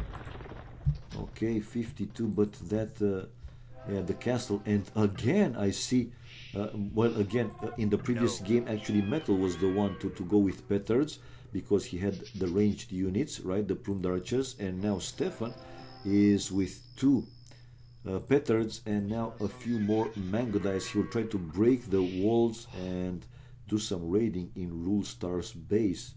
While Rule Star already won defensive Mangonel wheelbarrow on the way, same as for Monos. While Metal is researching handcart upgrade. Yeah, and probably Rule Star says Ahí me entros. So here he is in, right? Here he is in. Yep. Now he has to send away some of the lumberjacks, and finally only now Rulestar is researching wheelbarrow. A stand ground shot, but even like that, without losing a mango die, the first mangonel going down. Wow, these units are so good. They are. And another mangonel waiting for Rulestar. Let's go with chat off. And another missing target here. Ooh. Another missing target, while Stefan is still trying to find some remote single villagers that he can take them down one by one. Alrighty, let's see. Let's see. Oh, another mangle going down without doing anything specific. Very good play for Stefan at this point. He still didn't lose any mango die, while with a chance to snipe even a few more villagers, and another one going down. One more mangonel coming there and splitting his mango dice and taking down the other mangonel, and still not losing any. Now the first mango die going down. Great play. Monks incoming from metal, which by the way is the first to click up Imperial Age. Well, why not a siege workshop to increase the pressure? Stefan, I mean, it's something to consider, right? He has 3 town centers, so it seems to be pretty strong. Monos is the second one to be on the way to Imperial Age. Knows the Spanish for he is in. McBrain, yeah man, I mean, the weather here also, it's during the day it's warmer and warmer, but nighttime and morning it's still chilly. Seriously, sometimes some days was pretty windy, and you know, when it's windy you have the sensation that it's even chillier, cooler than it actually is. Right, so let's see. It's a wow, a forward castle incoming for Stefan.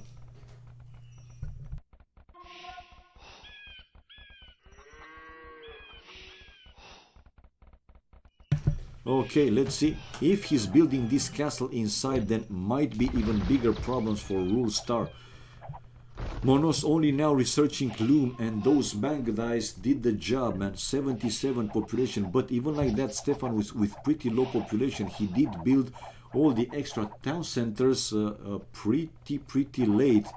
Heavy blow, but again, he has the chance to come back, because by now Rulestar is the one to keep losing and investing basically a lot of wood and gold into those. Toy GG LA va venir. So he needs, he's calling for Monos, right? For Monos help. But on the other side, okay, Monos with an outside castle, while Metal is coming out with knights, and he is in Imperial Age forging.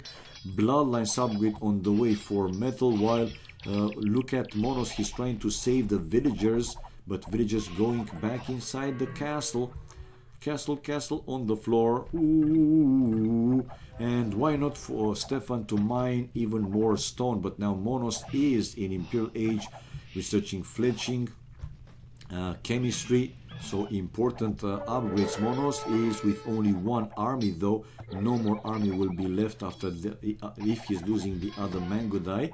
While 0 army for Rulestar, 18 and 16 for Metal and Stefan. Rulestar on the way to Imperial Age though, while Stefan the last to click up Imperial Age, but the mango dies still in raiding mode. Isn't losing any villagers. True, man. True. Courtman with petards. He destroyed the wall by building 2 petards and taking down the gate there.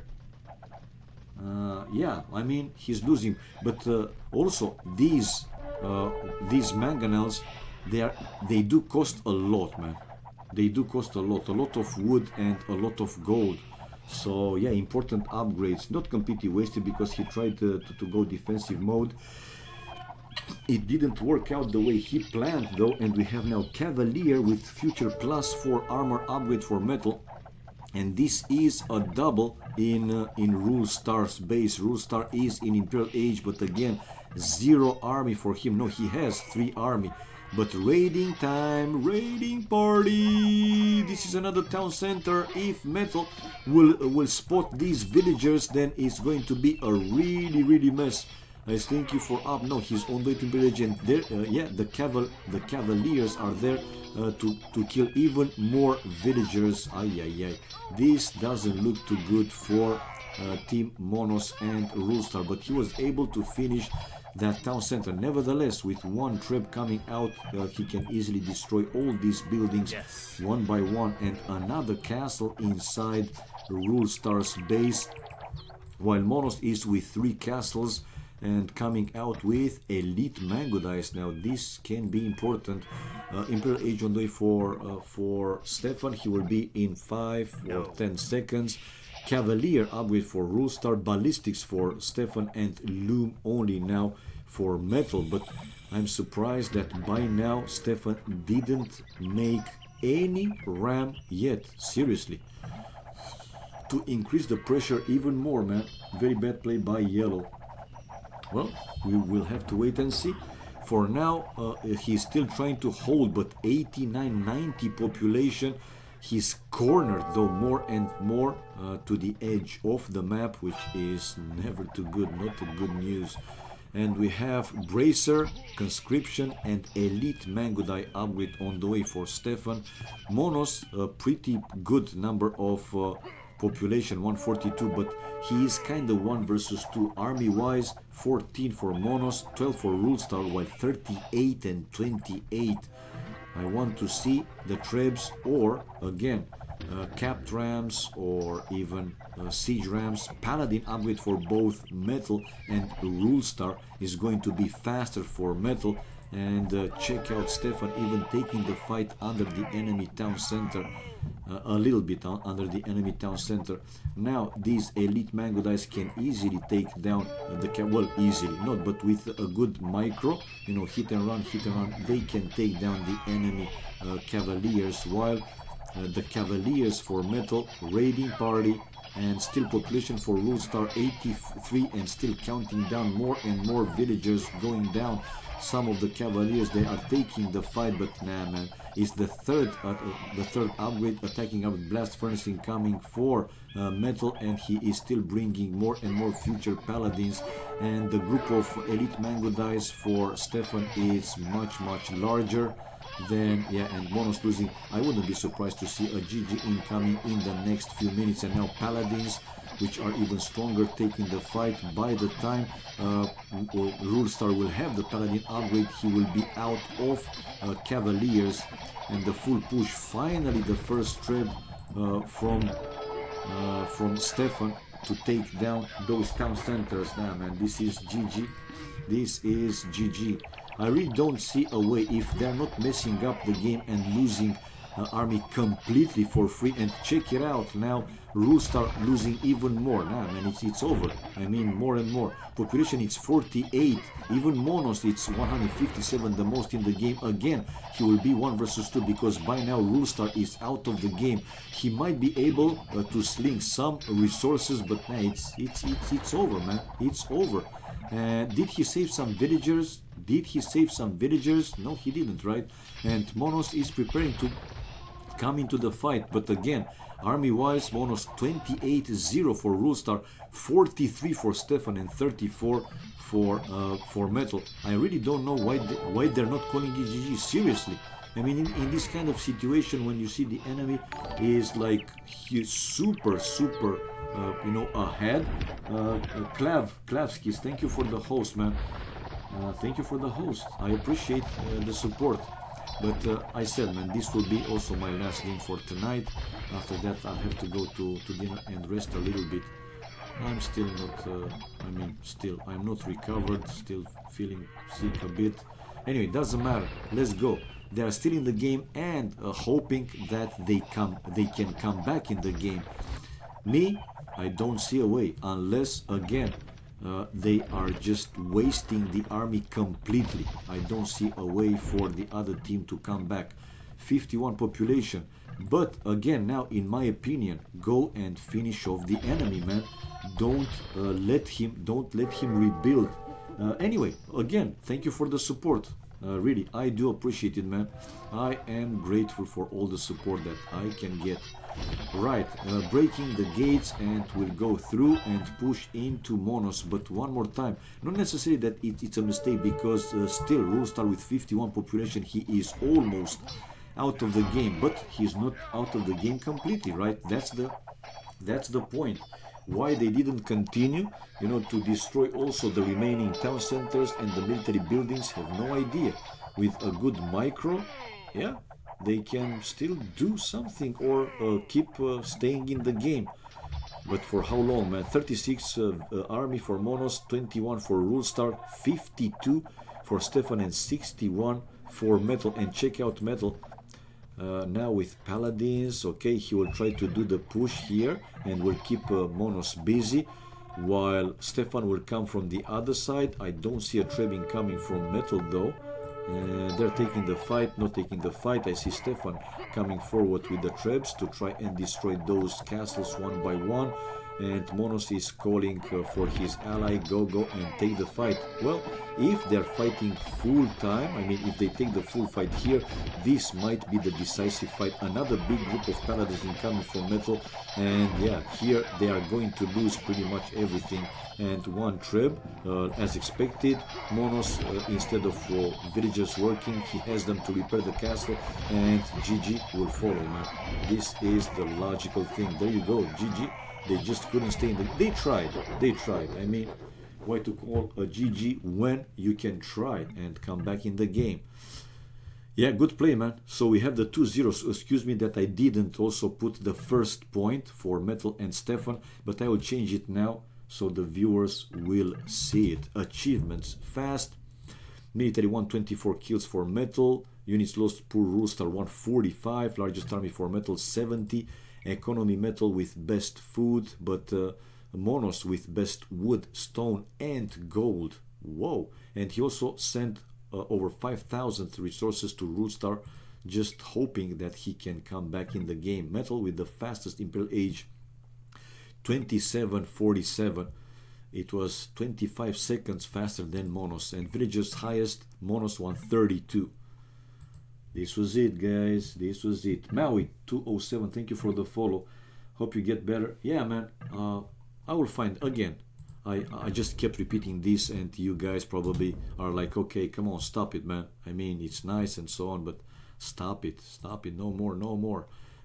Well, they continue to play, but I have to go for my dinner, man. I don't want to skip the dinner, and I have to take a rest. So everybody, thanks for watching. Thank you for all the support. I really do appreciate it, and hope you guys had a good time. And as well, hope to see you anytime soon. Tomorrow, after tomorrow, and so on. I will try to keep streaming for as long as I can. If I'm not like in big pain, I will be here streaming for your pleasure and mine as well, because we are here because we have something in common, right? At least something in common. One thing, we love this game. Makis. Yeah. So yeah, see you guys and have fun. Whatever you do from now on, have a great evening, night, or well, afternoon or morning. Bye bye for now.